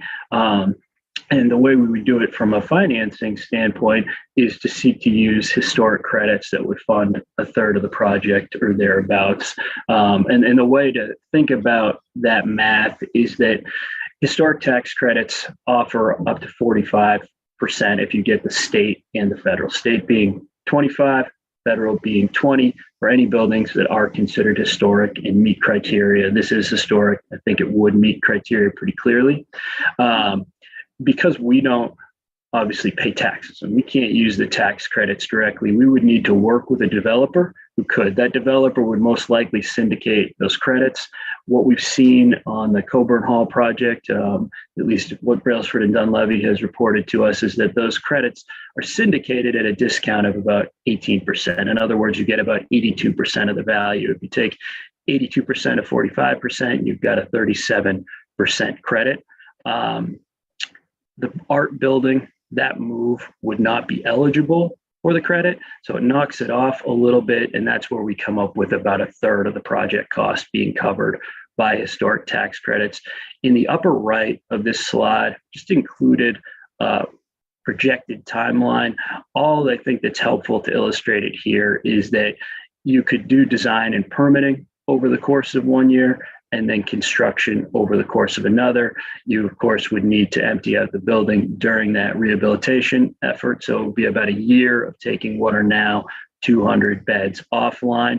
It probably marries up pretty well with bringing on the 564 student beds in the residence hall in Portland as of June of 23. But it's not a terribly long timeline. It's not like building the new residence hall where it's a 30-month timeline. And then just in the bottom right there included those new figures of what it would look like to expand capacity. So I think it would just be a much more efficient use of space for Robie Andrews in terms of having more residents there. We maintain about the same amount of square feet per bed. On the other hand, lay those out a lot more efficiently and then provide the art department with their own space. With that, just wanted to talk you through some of the challenges in the building, perhaps to put this in context. You can see here on the bottom left that net asset value of 3.4%, and that we use about 20,000 square feet in the building right now for non-residential purposes. Among the major building challenges, roofing, exterior issues, envelope issues, heating issues, doesn't have any air conditioning, breaker issues, mechanical issues, efficiency, aesthetics, windows, energy loss. The windows look bad and they lose energy, and then interior issues. So honestly, I can't think of anything that isn't on that list in terms of problems. And we just included some visuals here just to share what we're talking about. Again, you've got roofing issues. You can see pretty clearly here, brickwork that's problematic, window challenges. Again, aesthetics could be a lot better, but the efficiency is really the highlighted problem. I think we have chipped and peeling paint that you can see here, and that kind of goes on. In terms of existing conditions as well, on the interior, you've got raised ceiling tiles, warped and settled flooring, you have this exposed piping, water damage, really, again, any number of problems in this building, which is, on the other hand, this amazing historic building. As the president said, Robie was constructed in 1897. It's named after Governor Frederick Robie. He laid the first stones of the building. Andrews was built in 1916. It was called East Hall for its first 40 years of existence. And then it was named after Miriam Andrews, who was a longtime professor of music at USM. As the president said, the building's part of the Gorham Campus Historic District on the Historic Register. So it's this tremendous asset to the university system, but we're almost near, we've almost exhausted the life of the building. One thing the chancellor asked us when we were presenting to him, he suggested he thought that this building was probably heated by coal. Robie was when it was built. We checked with our resident historian at USM and confirmed that it was. So it just gives you a sense of how old these buildings are. And I think the most recent rehabilitation efforts, all jokes aside, were in 1977. So we're nearing 50 years since the building's been touched, I believe. What we're proposing here is what we would call a level 4 comprehensive renovation and expansion. And you just see a couple of renderings on the right of what it would look like during construction and then what post-construction could look like. You're talking about completely upgrading building systems, fully concealing utilities, completely redesigning the interior and exterior spaces.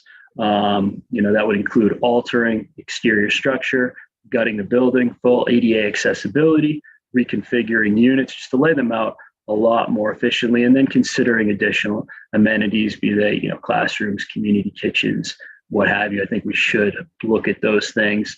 But really just putting ourselves in a place where we can compete with our peers, and we have the type of residence hall that we can, really be proud of, and at the same time maximize an asset that most other institutions don't have in terms of historic value of Robie Andrews and just, beauty of the building. And here we just cited some of those historic elements. You have these large windows, unique woodwork, expansive doorways, vintage staircases. None of these things could be recreated today. So when you walk through Robie Andrews, it's almost like approaching it from a distance. It's a beautiful building. You get closer and you see bricks like almost falling out of the building. You go inside, you can look at those raised ceiling tiles I was showing earlier, you chip paint, water damage. And at the same time, then you see this just wonderful woodwork, just amazing architectural elements that we'd never see. And, as much as the new residence hall in Portland would be terrific, certainly won't have any of these. So just want to wrap up here by sharing a little bit around the figures and how we would approach a project like this. So again, rather than using 27 for the total project cost and 18 for the revised project cost, I would suggest a total project cost of 34, just again, for informational purposes, and also something that if you do see this again, perhaps in the fall, that those are more likely the numbers you're looking at. If that was the case, I think, so if your total project cost is 34, that would mean 30 of it's from the Robie Andrews renovation, 4 is from that art department relocation. The tax credit you would be looking at that point would be about 11 million if you just use the valuation that I was talking about earlier, which is that 37%. So you get 19 million and then that 4 where you wouldn't get the benefit of the historic tax credit. So rather than 18 for a total project cost, less the historic tax credit, I think 23 is a fair number. Rather than the average rental increase of 8%, what it would be 9% for 3 years. And what that is the way that we finance the project. Again, we've done our projects in Portland, the ones that are currently underway, and the parking garage, which we're about to break ground on, using 40-year financing. Typically over 40 years for each million that the university borrows, or at least for each million that we're borrowing in the residence hall, it'll cost about $44,000 to service that debt. To be very conservative, I'd use $50,000, knowing we'll be in an increasing rate environment pretty soon. So if you look at, say 23 million over 40 years, talking about 1.15 million probably in annual debt service. The way we fund that would be by increasing rental rates in our building. And what we've suggested here on the slide is 8% increases over 3 years. I think given that what we're saying for the increased project cost, 9% is probably more reasonable. I'm just going to flip to the last slide here.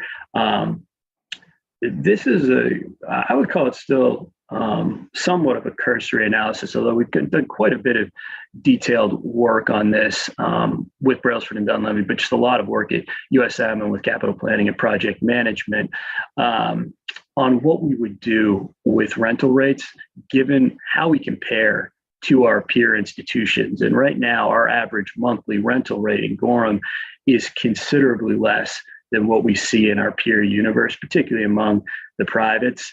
And that doesn't, of course, get to, perhaps some more expensive figures at your Colby, Bowdoin, Bates. But even compared to a St. Joseph's, UNE, we're much lower. And I think there's considerable room for us to bring our rates up. There'll also be, if we left them where they are today, they'd be much lower than where we are in Portland. This wouldn't marry them up entirely, what we're talking about, but it would get closer. And I think, there's a sweet spot, again, between being able to reduce project costs by using historic tax credits and then being able to finance a reduced project cost by increasing rates that are so low right now that we'd just be coming back up closer to, call it, Maine college and university market rates, if you will. And I think what our students would end up getting is a far, far better living experience at a cost that wouldn't break the bank either. It would just look more like our competitors. In your materials, there's an appendix section that has another 10 slides or so with more photos of the building. I won't go through those. Trustee Riley, Chair Riley, sorry. In the interest of time, I'll wrap it up here, but I'm happy to take any questions. And again, this is purely informational. We just wanted to share with you something we've been thinking about. Great, thanks, Alex. Thank you, President Cummings. And we can go back to full screen with your help. Okay, again, very preliminary, but are there any early warning worries from anyone? Any comments, questions?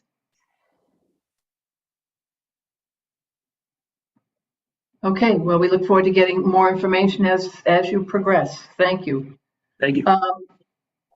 Let's move on to capital projects. I know many of us have quite an interest in the Gordian report, and I want to make sure we have plenty of time for that. But let's first get a snapshot from Carolyn McDonough on project status report. Your chapter 13 in your book. Carolyn? Thank you, Chair Riley. Good morning, everyone.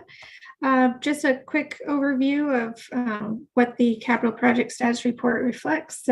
You'll see that we've got 26 projects, and that's totaling over $270 million worth of construction work. And that this is the board approved projects. So this is all you're seeing.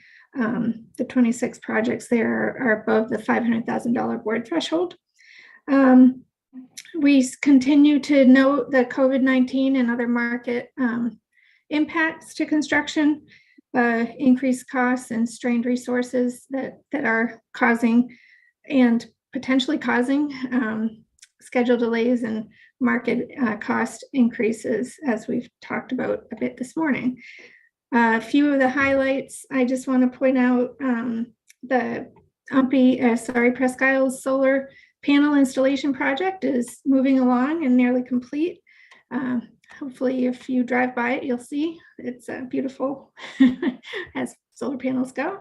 The USM development project, the Portland Commons Residence Hall is moving they're both moving right along.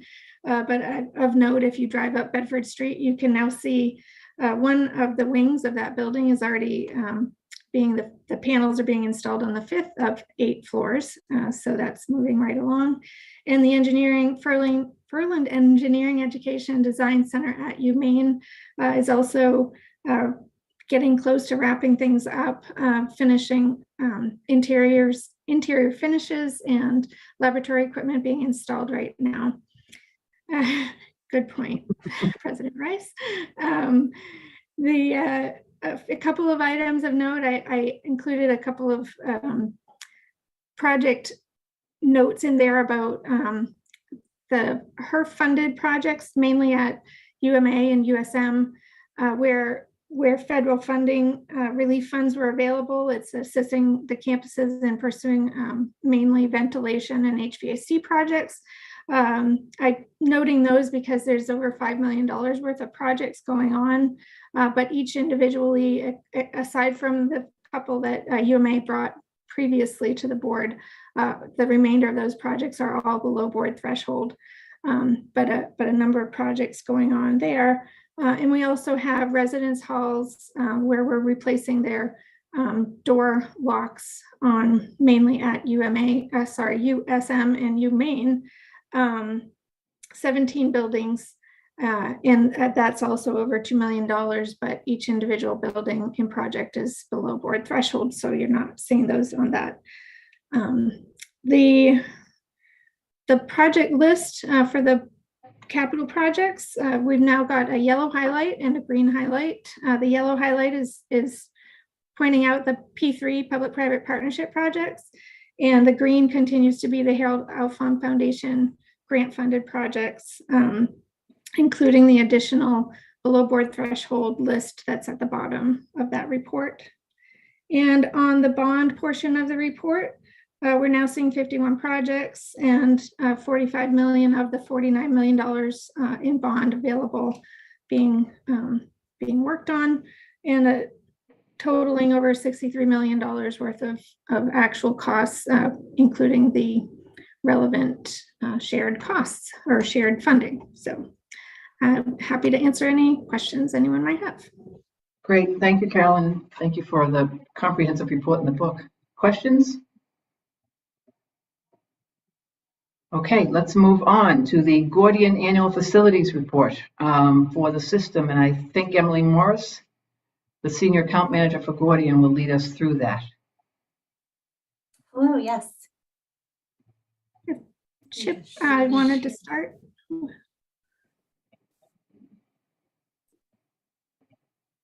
Go ahead, Carolyn. I'm ready when you are. Thanks, Can you hear Emily. me? Chip, Oh, okay, good. Chip had a couple of remarks first, I think, and then I'll. Oh, I'm sorry. Sorry. That's fine. No. No worries. Thank you.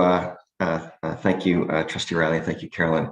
A couple of quick things just to set the table for Carolyn and for Emily.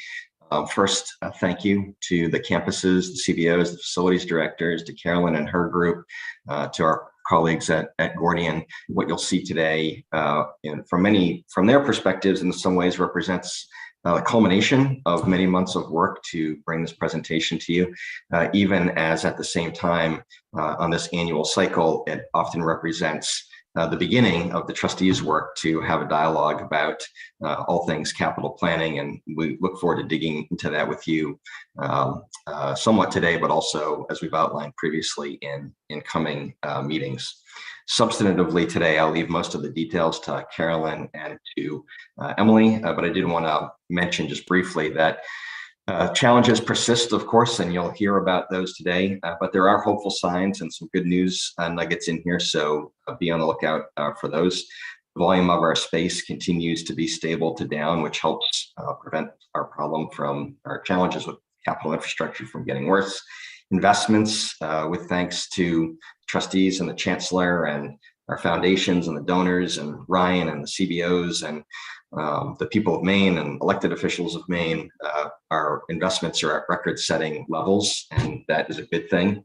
The data you're going to see today, which has also been presented at an individual campus level to each campus and stakeholder groups there, continues to be valuable not only to the university and to you, but to other audiences, external audiences, elected officials and others, where we present this information year over year consistently, and has been very valuable in making the case for the needs of the university. Carolyn and Gordian will also touch on some case studies today that I think are particularly interesting. Regarding capital planning generally, a bit of a tangent, but did want to mention that we have recruited and hired our first full-time capital planning focused position in the university. We've mentioned that to you previously, but we are making progress on that front. So this is a position that, rather than focused on the planning of individual projects and the implementation of individual projects, we'll be working closely with Carolyn and the CBOs and the facilities directors, ultimately with the board, about overall capital planning. So overall, the challenges persist. Until we can find a way to either reduce our need or increase in our investment, that dynamic is going to persist. That doesn't mean that there isn't good news here, which there is, and look forward to talking with you about it. So with that, I pass the baton to Carolyn. Thank you, Chip. Thank you, Chip. And thank you to all of you for allowing us to have the opportunity to share these executive highlights for the fiscal year 21 analysis, or the return on physical assets. As Chip mentioned, each of the campuses is assigned a specific Gordian team, which is in charge of collecting, qualifying, and presenting each of the campus-specific analytics ahead of this aggregation. Just a few quick remarks on who Gordian or Sightlines, if you're historically aware of us and seen our work. We're an international facility advisory firm focused on higher education. We have a robust membership, including colleges, universities, consortiums, and state systems across the country, as well as Canada. And we really focus on bridging the gap between facilities and finance through building a common vocabulary, consistent methodology, and credibility through benchmarking. Every year, we collect a tremendous amount of pertinent data, which links one of the areas listed on the right-hand side of the slide, with the ability of connecting the data to understand the relationship between these three areas, space, capital, and operations, to really uncover opportunities that will optimize resources. Hopefully that data can then empower you to make the case for change. Some highlights for this year's analysis, as Chip mentioned, the campus gross square footage remains steady. We did see a slight decrease in campus populations where the density is now dipping below the interim goal. Space continues to age, and we're seeing that space over 50 years old increase, as well as the space under 10 years old shift to higher age brackets. And we're going to dive a little bit deeper today than we typically do, focusing on that residential space. The highest dollar per square foot of need or maintenance backlog really exists in the oldest buildings on campus. And when we look at the capital investment, we did see an increase for fiscal year 21, but it's still below that annual and target set by Gordian. And then looking at the AIM data, there's continuing strides in this area with the Work Control Center and really focusing on the opportunity to mine this data set to really make decisions around planned maintenance resources as well as project selection. Throughout this presentation, we're going to be highlighting the UMaine system data and then comparing it with the Gordian Public Higher Ed database averages for context.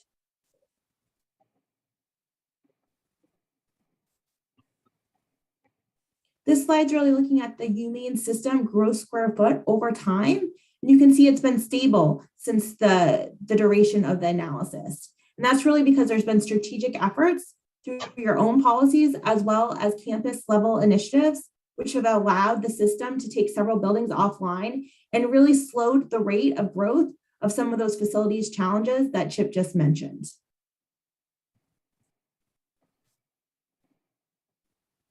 Density factor is a measure of how busy your system is in relation to the physical space across the UMaine system. And this metric is important because it helps you understand and connect the complexities of running the day-to-day physical plant, as well as more strategic campus utilization opportunities. If you look at the actual numbers, this is looking at users, full-time equivalents for students, faculty, and staff. And the UMaine system is 309 users per 100,000 gross square feet. Just to give some context, selective liberal arts are on average 150 users. Comprehensive research institutions are on average 450 users. And community colleges can be upwards of around 1,200 users. And so again, the UMaine system's at 309. We did see a slight dip in fiscal year 21. And it is now below that interim goal. This is looking at the construction across our database. The dark blue area represents the construction age of all the buildings within our database. And you can see the two big historical spikes in construction across the industry. Those two waves will work to bring life cycle needs coming due as those buildings age. And as they age, they start to stack up on each other. So the old buildings will be needing help resetting the life cycles of those systems. Similarly, as the newer spaces, the ones that were built within this century, are also coming due. And you can see the yellow line represents the University of Maine system space, and they follow a similar trend. And thus, you can feel the financial demands of those buildups and the pressure of those life cycles coming due at a similar time at each of the main campuses. Another way to look at aging is to think about the renovation age of buildings, which is the time since the last major renovation is essentially where the building's life is reset. And so this graph looks at by campus, the weighted construction age versus the weighted renovation age. And as a system, the UMaine system has offset 6 years through renovations. You can see UMaine Augusta has the largest gap between construction and renovation, so they've reset more of their space than some of the other campuses.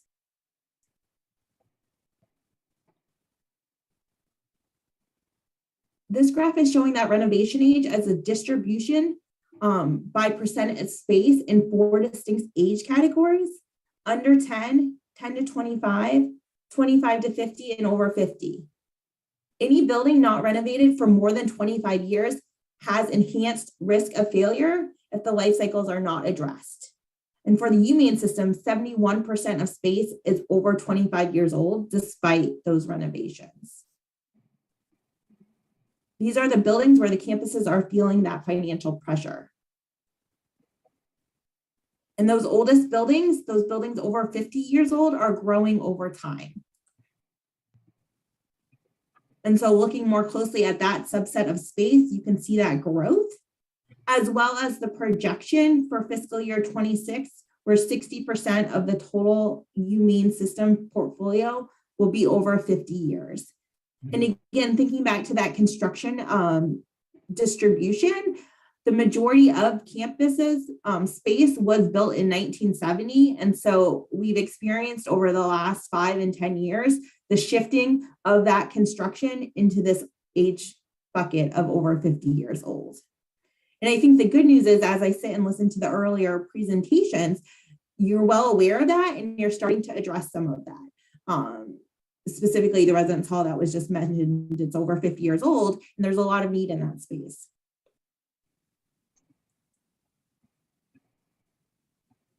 This year, we wanted to dive a little bit deeper into the details around this age of space. And this is looking at functional portfolios in those same age categories.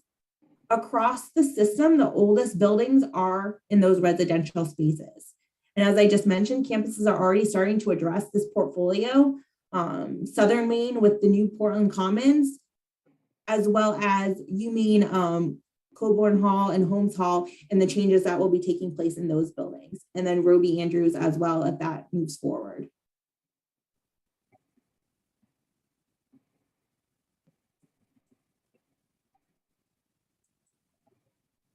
Looking at total capital investment over time, this is another important trend to examine.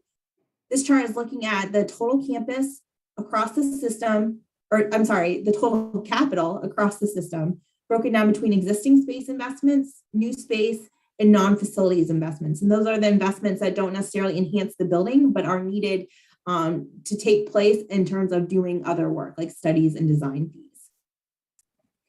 As I mentioned earlier, fiscal year 21 did see an increase in total investment from fiscal year 20. 50% of this investment went towards new space, including that new Portland Commons facility, as well as the engineering education building at UMaine. On average, $45 million have been invested per year across the Maine system, with fiscal year 21 going above that average at $55.6 million.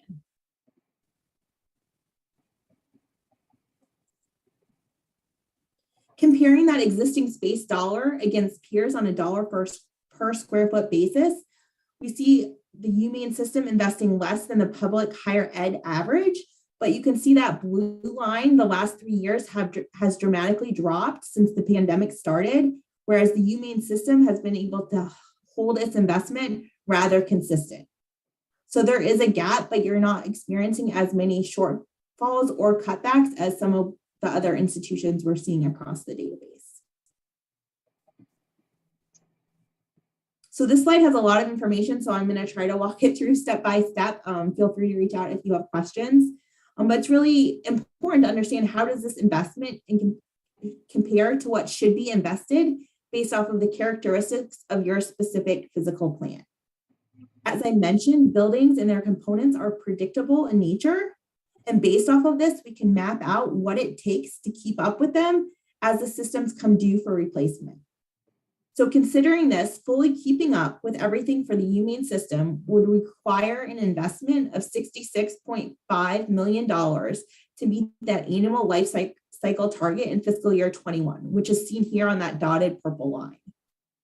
However, we can discount this concept for reasons such as strong planned maintenance practices to extend the life cycles, and understanding that not all buildings are created equal and that every campus has their own threshold or tolerance for charm, with the notion of functional obsolescence really driving investment decisions rather than just the pure replacement cycles. And so this level is seen in that dotted blue line, $41.3 million for fiscal year 21. It also means that this investment is fully going into existing space and replacing building life cycles. And investing at that level would mean limited additional maintenance deferral, as well as consistent NAV. When we compare this target to the investment level, you'll notice a gap. For fiscal year 21, it's 25.3 million, and we would call this unintentional deferral. And it's really the driver behind the increasing backlog at each of the campuses. Gordian projects on average $45 to $60 million moving forward would be needed to keep campuses at a steady state with no additional deferral. And although that seems like a lot of dollars on an annual basis, I really want to highlight an opportunity to note some of the achievements that aren't visible necessarily in our data sets.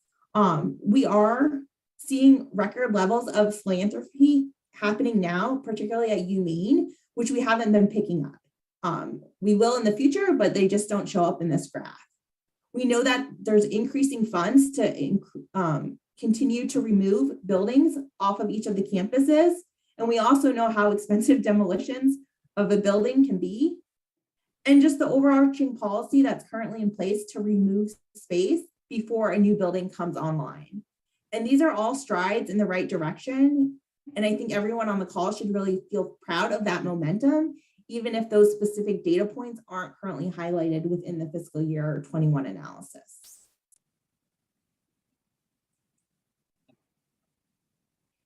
This slide's diving a little bit deeper into that need over the next 10 years.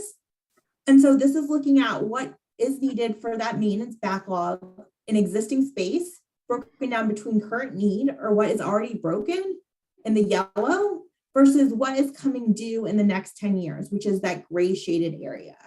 And I really wanted to focus on that yellow bar, that's 357 million of current need. And this is primarily in those older buildings we just discussed. And so continuing to target those buildings as spaces that potentially could come offline to decrease this overall need will be important.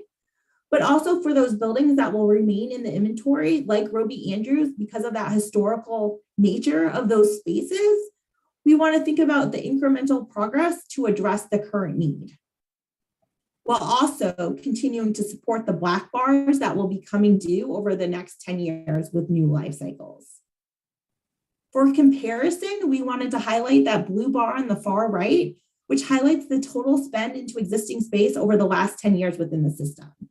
So comparing that 214 to the 357, you're already funding 60% of the need that exists. And so the goal isn't to come up with and somehow find an additional $357 million. That's a ton of money, but it's to keep the current levels stable and then incrementally add more over time to close that gap, which is currently 143 million.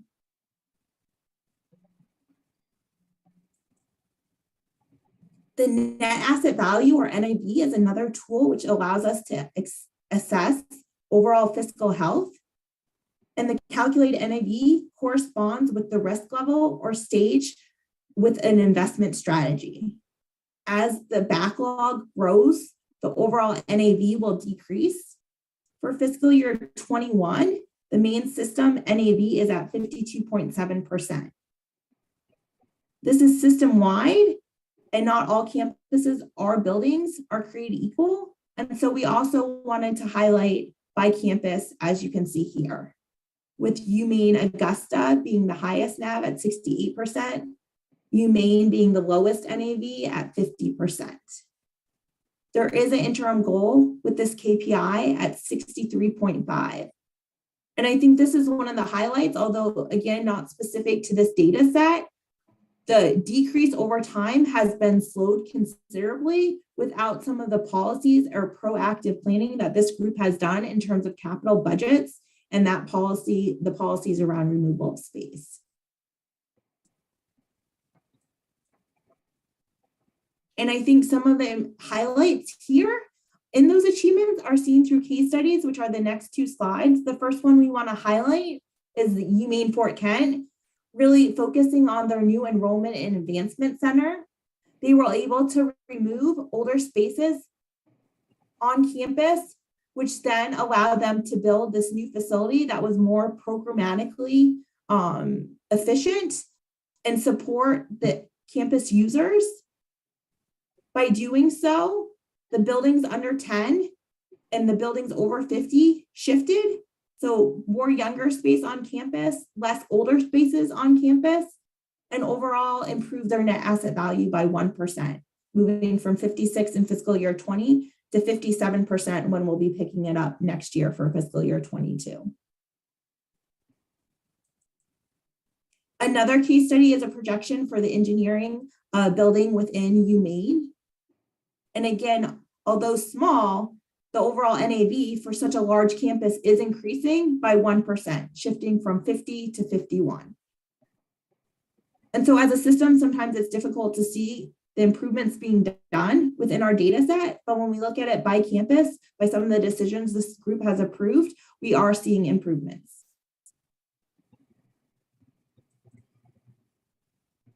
Shifting focus just a little bit, one last highlight for today. Each campus has spent many energies towards reducing their carbon footprint, and that work has really paid off. This shows the heating fuels for the system as a percent of total fuel mix.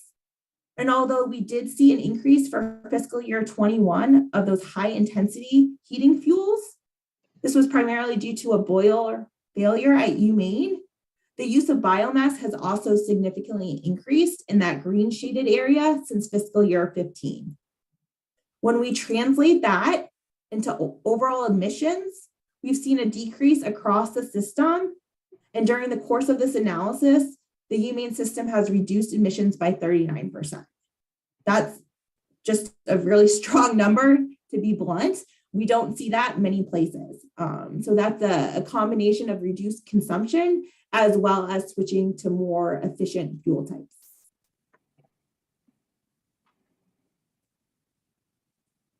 And then just lastly, some key takeaways for this year's analysis, the successes. Campus footprints are stable, and as new space is coming online, it's offset by spaces coming offline. And really the strategic planning to support this through revenues, being able to have certain reserves funds for ongoing maintenance plans is key to not making the problem greater. There's continued incentive to remove space and really focusing on some of the larger buildings that could be considered to come offline. As I mentioned, the Work Control Center and the AIM data provides opportunity to really pinpoint where operational resources are being dedicated, which can then be translated into focused capital projects and ultimately free up some of those operating dollars. On the flip side, continuing challenges, campus continues to age. $45 to $60 million is needed each year to really slow that aging process through resetting the life cycles of your systems. So again, how can you incrementally grow the current investment levels to get up to those annual investment? Ways to reverse this process, besides just increasing investment levels, is to remove space. Again, some of those oldest buildings have the highest amount of need, and so really focusing those energies around that subset of the footprint. And then again, utilizing renovation through replacement strategies, it can also help reduce the overall age and improve net asset value. Finally, just a continued challenge is the utilization of space. When we look at space per FTE, student FTE, it's higher than peers. And so again, removing buildings from the inventory will overall improve density. And I think just some higher level questions that we're hearing a lot from members. Higher ed is changing rapidly. And I think the key term here is kind of expect the unexpected as we shift from the pandemic and now what's happening overseas and how that potentially is driving costs and inflation currently. Where does the Maine system want to be in the next 5 years? How will the curricular change and how will the enrollment change? And so based off of those predictions, what should the building composition be to support those changes? And I think here it's just flexibility. That will be the key to success in the future. You don't want to be tied down to facilities that do not support the current or future pedagogy. or are not essential to the character and charm of campus. And really increasing investment has the ability to transform and shape each of these campuses moving forward into whatever your visions for those campuses are. And that's what we had for this year's analysis. So I think I'll hand it back to you. Okay, and I assume we don't have a slide. The piece of this report that I find most useful is the list of by campus of space that you determined at risk. I assume we don't have that on a slide, but it seems to me that that should be something that we should get in the hands of FFT members. Yep, I believe in the materials that were provided, the Yes, larger slide deck at the very bottom, it's a large slide deck, but yeah, if you keep scrolling down, you'll find it. I'd like to pull that out for future reference if we could, Chip, and just have it available. But okay, let's go back to. We can do that at your next meeting for sure. I think you're talking about the sort of quadrangle graph that shows high use, low quality, that sort of thing. Yep, because I think as we look at projects, it's a good little indicator. Okay, let's open it up. I think this certainly tells us we have a lot of infrastructure. We have more infrastructure than we probably need, and that we are on the right course, thanks to the Chancellor's leadership in focusing on deferred maintenance, other issues. Can we get back to everybody's faces? Can we get that slide off, please?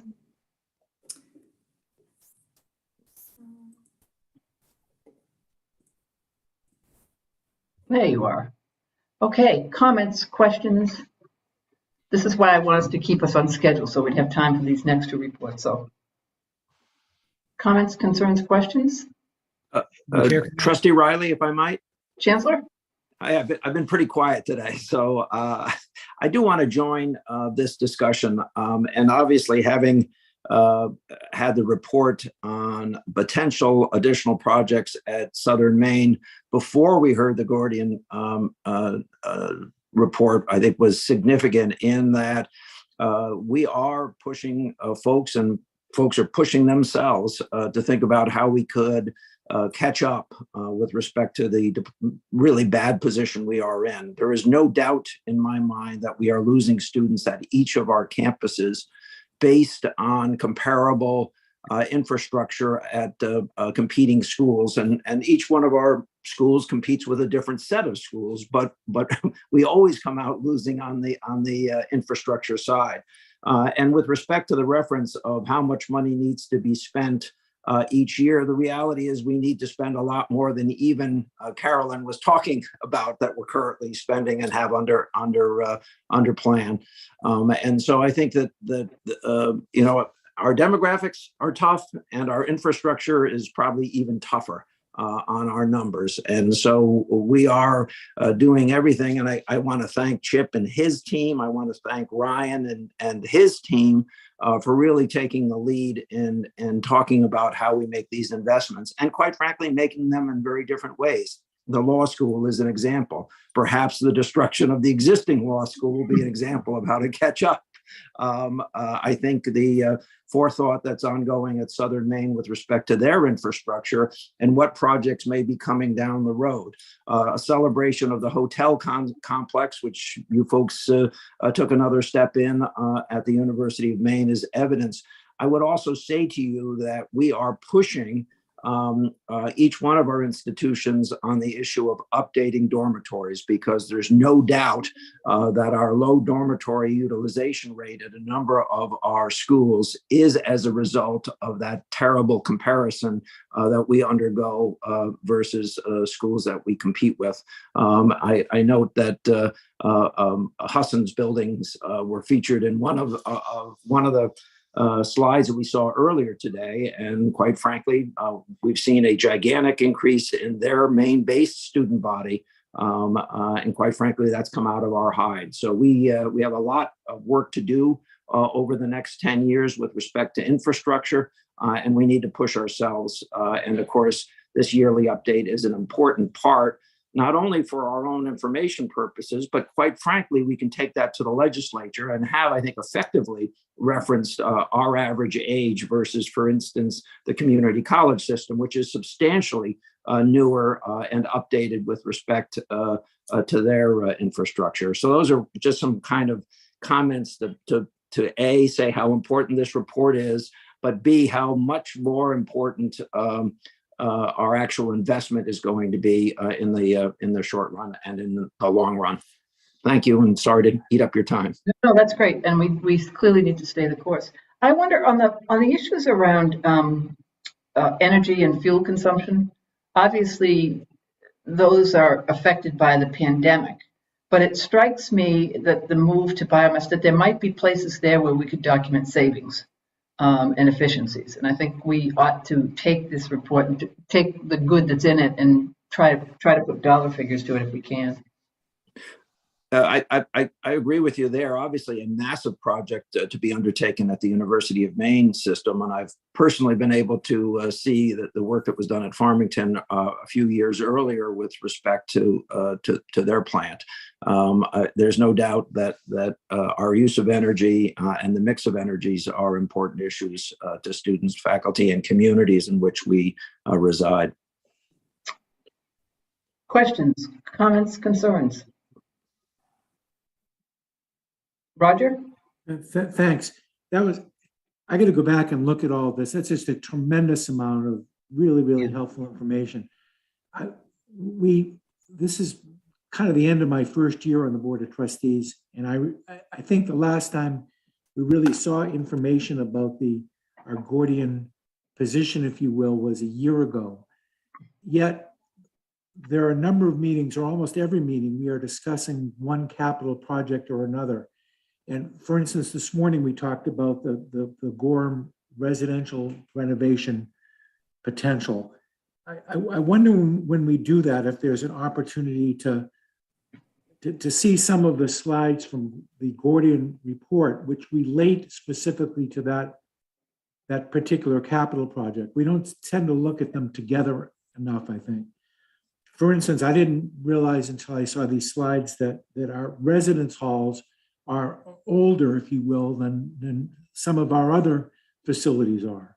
And when we're looking at a project for a residential renovation, as opposed to some other renovation, it'd be helpful to have that information before us. And I don't know if there's a better way to coordinate the information contained in this report with capital projects as they come before us. Yeah. I think we, Carolyn and Ryan, those teams could work on that so that comparative data would be available in future presentations.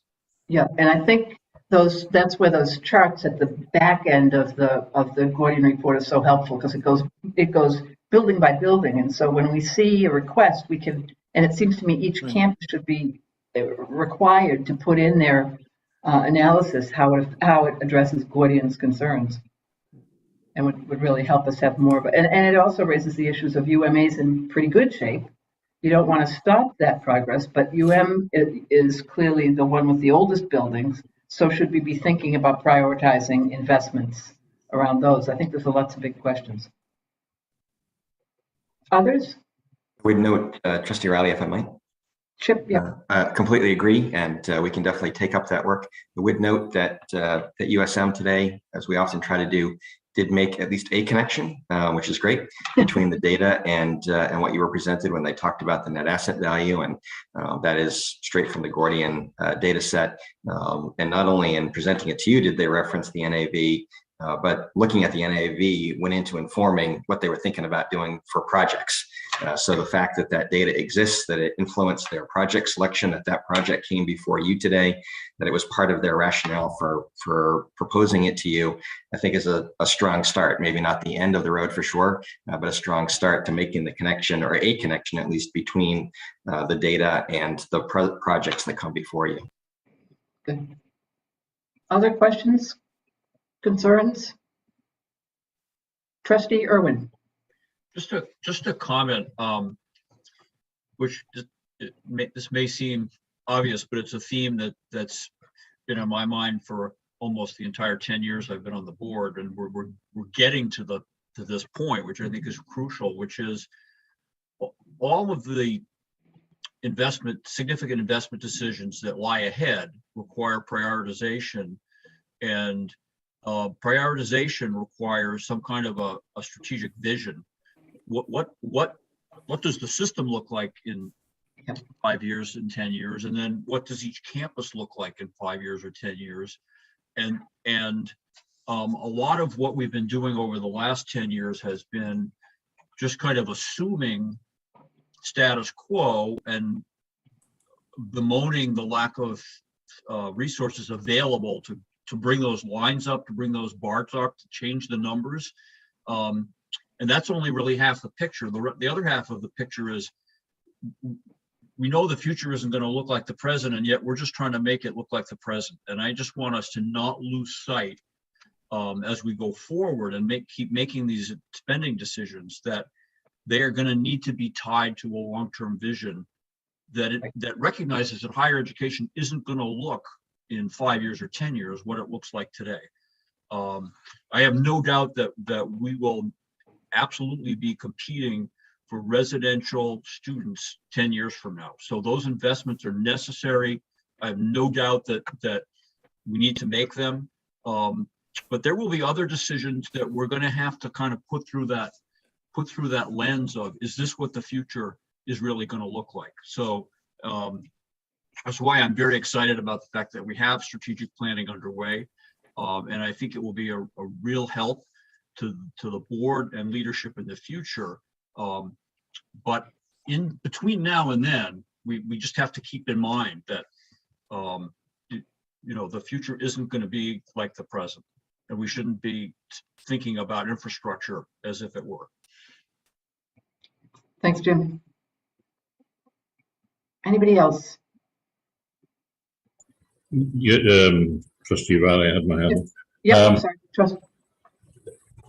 It was interesting in the USM presentation to see comparative rates for residential life at other colleges. Do we have a comprehensive survey? We've been on the fact that we're not as good, we're not as attractive as Huston. Do we have a comprehensive survey that shows what we're charging for residential life against what our competitors are charging for residential life? And have we ever thought, if we move closer to competition, what would that allow us to fund in terms of improvements to our residential life? In other words, change the model around a little bit to a market-driven model, comparing the marketplace that we're operating in. I think we can get that data to you. The reality is that we have been very conservative in our pricing. However, we're under a lot of pressure by competition. For instance, at Farmington, where rental rates in community are particularly lower than, say, for instance, in the Portland area or even in the Orono area. So it's not uniform. The competition's not uniform because it's not just the marketplace of what's available on other campuses, but in some cases, it's also what's available in the community in which we're located. So we'll try to develop data and that's my dog. Sorry about that. We'll try to develop more data, and as we bring projects forward, do that. Okay.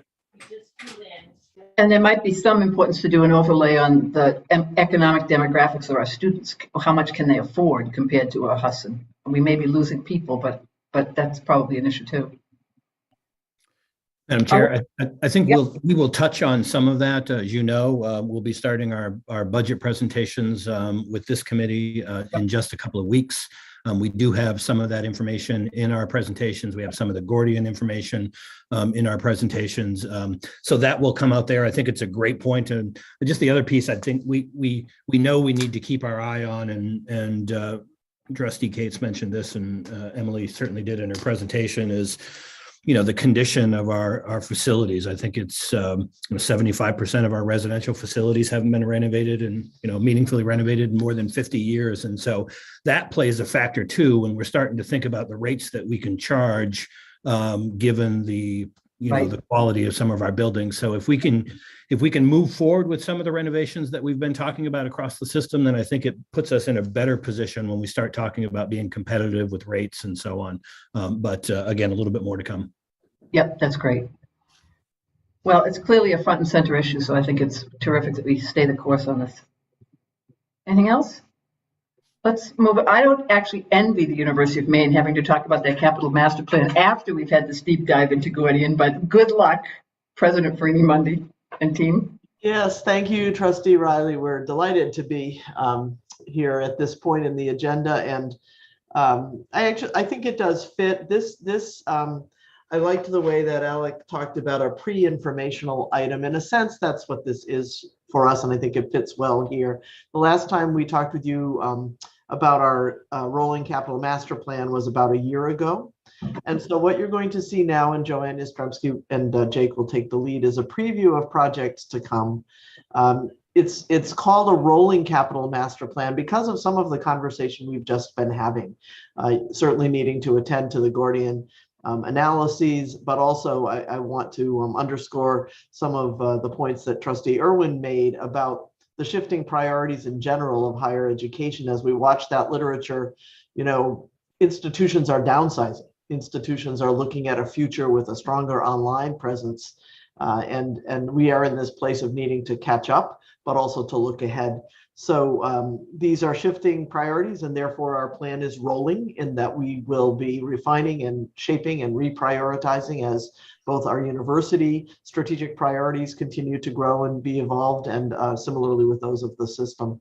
But this gives you a sense of the size and the scale and the scope of the planning as it stands right now. And of course, all of this work is very much at different stages of progress. We wanted to give you a feel for the kinds of funding sources that we are thinking about as this rolls out over the next several years. So with that, I'm turning to Jake, I believe, Joanne, to kick us off. Or you? Yes, I'm going to share my screen. If that's Jake, I'll get you ready. Yep. Okay.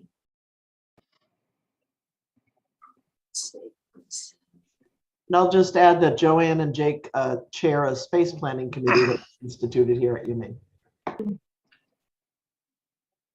There we go. We're ready to go, Jake. Yep. Yep. So you're gonna flip slides. I will. Yep. Thank you.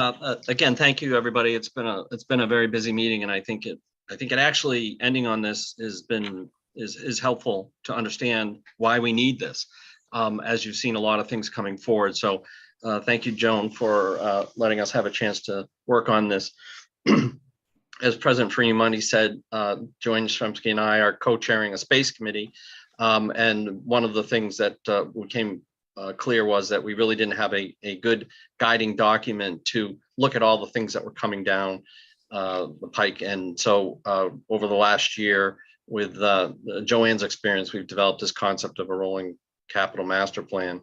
But it dates back to where our last campus-wide master plan was in 2009, Sasaki, and that was developed at a time where we were trying to reframe the campus, the general look and feel of the campus, where development should happen, trying to make it more pedestrian central, and then having, several key entry points so that the ability for people to come on campus, access things and participate. And as we were thinking about development of new buildings, new needs, that they were being done in a logical format. So the overall framework of the 2009, as far as the look and feel, is there. The next slide. Just one second, Jake. I think I'm not in slideshow presentation. Let me just stop sharing for just a second and fix So that. I'll just, while she's looking, I will say that we start with, as a space committee, we start with what used to be called Sightlines, now Gordian, that net asset plan. And we start with the issues of how old are buildings and what buildings are needed, and are they serving a purpose, and is there a way to renovate, or should they be replaced? So every project that's in here, we are aligning it with the best information we have from Gordian. And I find that, I'm an engineer by training, so I find that information very helpful and useful. So the rolling capital master plan is really a framework, again, the framework to allow us to look at all these projects and as they come and be opportunistic one of the things you'll see when we get to the end, and you've heard a list of these projects, is there's a lot of federal grant funding coming through. We have Alforn Transforms projects, and we want to make sure that the best opportunities are taken advantage of, and while making sure that we're aligned with our strategic vision and values and the goals and objectives of some of those more bigger initiatives. You can go to the next slide. Do I have the right screen now? Yep. Everyone? Okay, thank you. Well, I guess what I can see. Okay, thank you. Thank you, Jake. So I'm going to comment a little bit about a very major project that you are quite aware of that we have going on, and that is our UMAC, our University of Maine Energy Center. Let me just put this slide in context. We started looking at replacing our steam plant on the river that's over 50 years old, beyond its useful life. We started looking at it a number of years ago, and we started looking at it with these 4 main goals: reliable, renewable, economical, and predictable. And with all of that, why we're now, after approval for a design phase only with the board about a year or so ago, we're through a first phase of design where we're really focusing on all 4 of those goals. And in particular, I want to say we're focusing on the renewable fuel options that we have. I think I still have the wrong slide presentation, but I'll change it in a minute.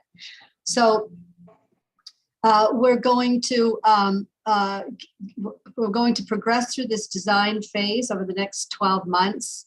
And then we will come back to the board for what we would propose to have as a final project for your approval. I'm hoping that it won't be as high as 130 million, but at this point, we're holding this amount available in the revenue bonding capacity.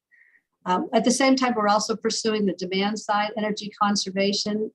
And I do want just to give you a heads up that we do have a child care center that's in a location where we need to look at siting our new plant. So we're calling the child care center an enabling project, as it will need a replacement in a new location at the same time as this project is going on. So 3 years of construction after we get through the design. That brings us to, Kayla's going to help me. Sorry, Kayla. That brings us to a 2025, 26 timeframe for completion. And we need this replacement to be done in order to do much of the expansion that you're going to see as we continue on in this presentation.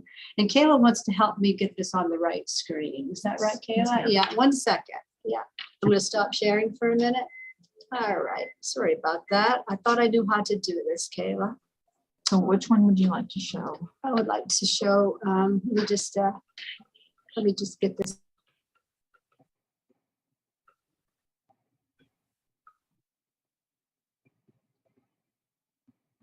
So all the time that we saved this morning, now we can just take a breath.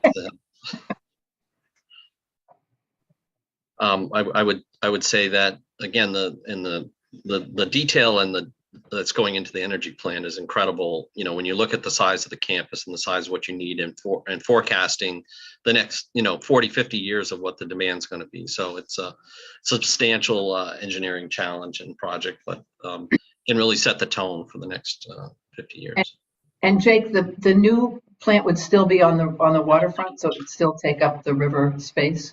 That's the plan right now, and that childcare building that's in the proximity of it is there. Mm-hmm. And I would also say that if you looked at our variety of childcare buildings and went to Sightline / I keep saying Sightline, sorry, Gordian, you would find they're not the newest and most up-to-date facilities.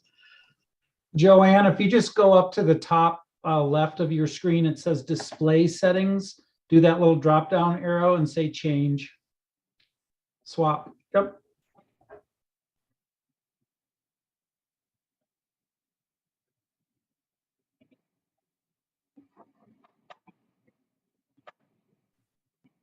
You still have 26 slides up there. Excuse me. I think we should just keep going. It just I means. think we can see it.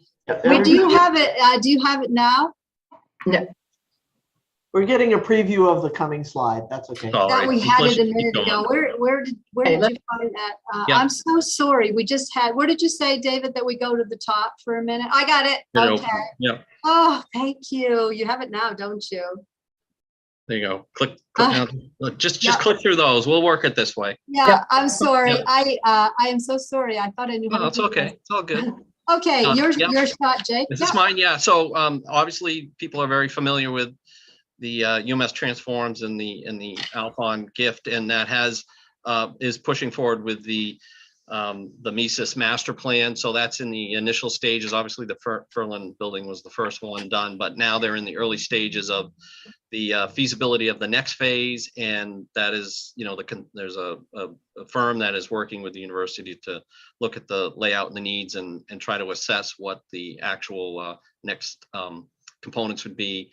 That is UMaine as an anchor. There's a UMaine USM collaborations and additional system-wide collaboration. So this is early. This is a 10-year, 10-year plus. And so this is the next phase. Is really in the design engineering phase or feasibility phase. Thanks. Go to the next. And again, this, we've seen a lot of this, but it is due to be completed in August and opened, and it will have students in it next year. And we're very excited about the presence it has on campus, and it's all a good thing. Next. Then, of course, we've presented here several times the Green Engineering Manufacturing Center concept on the Advanced Structures and Composites Lab. This is in the preliminary design engineering phase. There is an architect engineering firm has been selected, laying that out.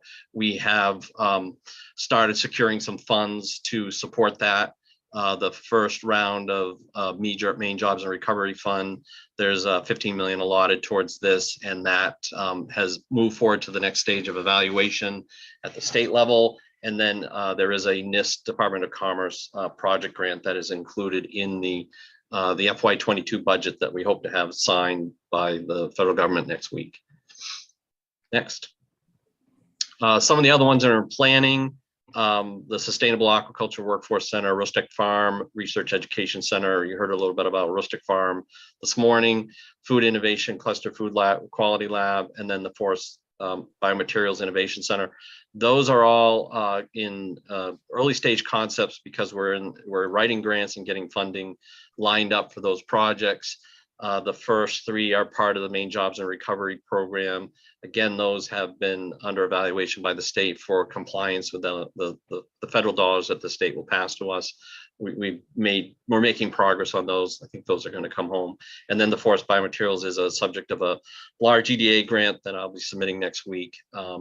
I would say that's in Jeunesse Hall. Jeunesse, part of Jeunesse is on the tear down list as soon as we can secure funding for addition on that. And that would be, Jeunesse would be part of the engineering phase 3.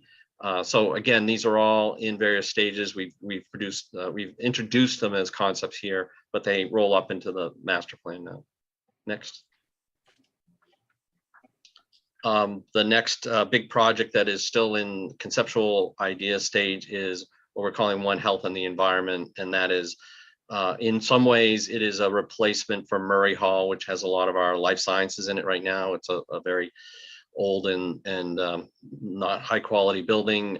So considering how to design and take into consideration the modern needs of the health and allied health professions, as well as some of the environmental concerns. And then there's some rejiggering of spaces on campus. So getting rid of a building that really needs to be gone at some point sooner than later. There's no way to rehab it to actually make it valuable. Okay, next. And then Joanne's going to cover the athletics. Thank you, Jake. So as you know, we have a 10-year, $110 million project to renew our D1 athletic facilities. You approved a $14 million expenditure towards this plan in the last FFT and board meeting. And that represents 3 fields, the soccer field, the field hockey, and the softball fields, all women's sports. So this is the first phase among a number of projects going forward in the next 10 years. And the timing and the order of those projects is in the planning phase. The next area is on residential renewal and expansion. We also had a plan done in 2014, also done by Sasaki, to take a look at our master plan for housing. And at that time, we were targeting a 1,500 bed renewal based on 15,000 students. We're not at 15,000 students, not even close to that at this point, but we do know that we need to take a fresh look at our residential halls as well, given their age and the capacity as to where we are right now, which is pretty much we are at capacity, and the renewal needs. So in the in this planning effort, the President Free Money has asked us to form a housing commission to take a fresh look at our housing needs on a multi-year basis over a 10-year period. And that would include the replacement as well as renewal, public-private partnership opportunities, and other improvements to our current inventory stock. We're thinking that that could be in the $250 million range, roughly 100 million of that for public-private partnerships, and that includes the hotel as well. Maybe another 100 million in renewal and residential hall expansion, and additional other money as needed. So then on stewardship, we already spent quite a bit of time on this in the last presentation. This slide should be familiar with you. You just saw it. So I'm going to comment on all of the efforts that you see in this rolling campus master plan, and how much it means to us to make progress towards a 63.5% NAV goal. So we have an annual call process which targets our highest priorities, and then our goal to fully fund depreciation is also very much part of this multi-year rolling campus master plan. Our spread between what we're funding and our need is in the $10 million range, in line with what it is that we heard earlier. And that is also roughly how much we're underfunding our total depreciation. So that is a continuing goal in our multi-year plan to find additional funding for deferred maintenance. We also have a number of building removals that's been referenced here today, which we're grateful for the system's help in funding those building renewals. I think I've got that number. It's about 990,000 square feet, about $900,000 as the first phase, just the first phase. And then we've been so successful in getting fundraising for our deferred maintenance, including the most recent one of Boudreaux Hall, and like to target, say, 10 million over a 10-year period, for example, in fundraising opportunities for deferred maintenance. And this is the last slide, and this is just sort of what puts it all together. I'm going to frame this slide for you. This is over a 10-year period, what is possible for renewal, renovation, new projects, fundraising in the $1 billion range. And it is what we think is a feasible plan, because we do have so many of these efforts already in progress, as you've heard today. We have a lot of the fundraising in progress that isn't pinned down yet, but you heard Jake talk quite a bit about the federal support. Some of the state funding is far along, including such things as Furland and Mises. And we have funding from the system office for removal of facilities. Revenue bonding capacity, we believe we have, because we have a debt service coverage ratio last year of 5.8 times, and our debt burden ratio is only 2%. Compared to a 7% benchmark. So we think we have revenue bond capacity. We do have the Alphon grants in place.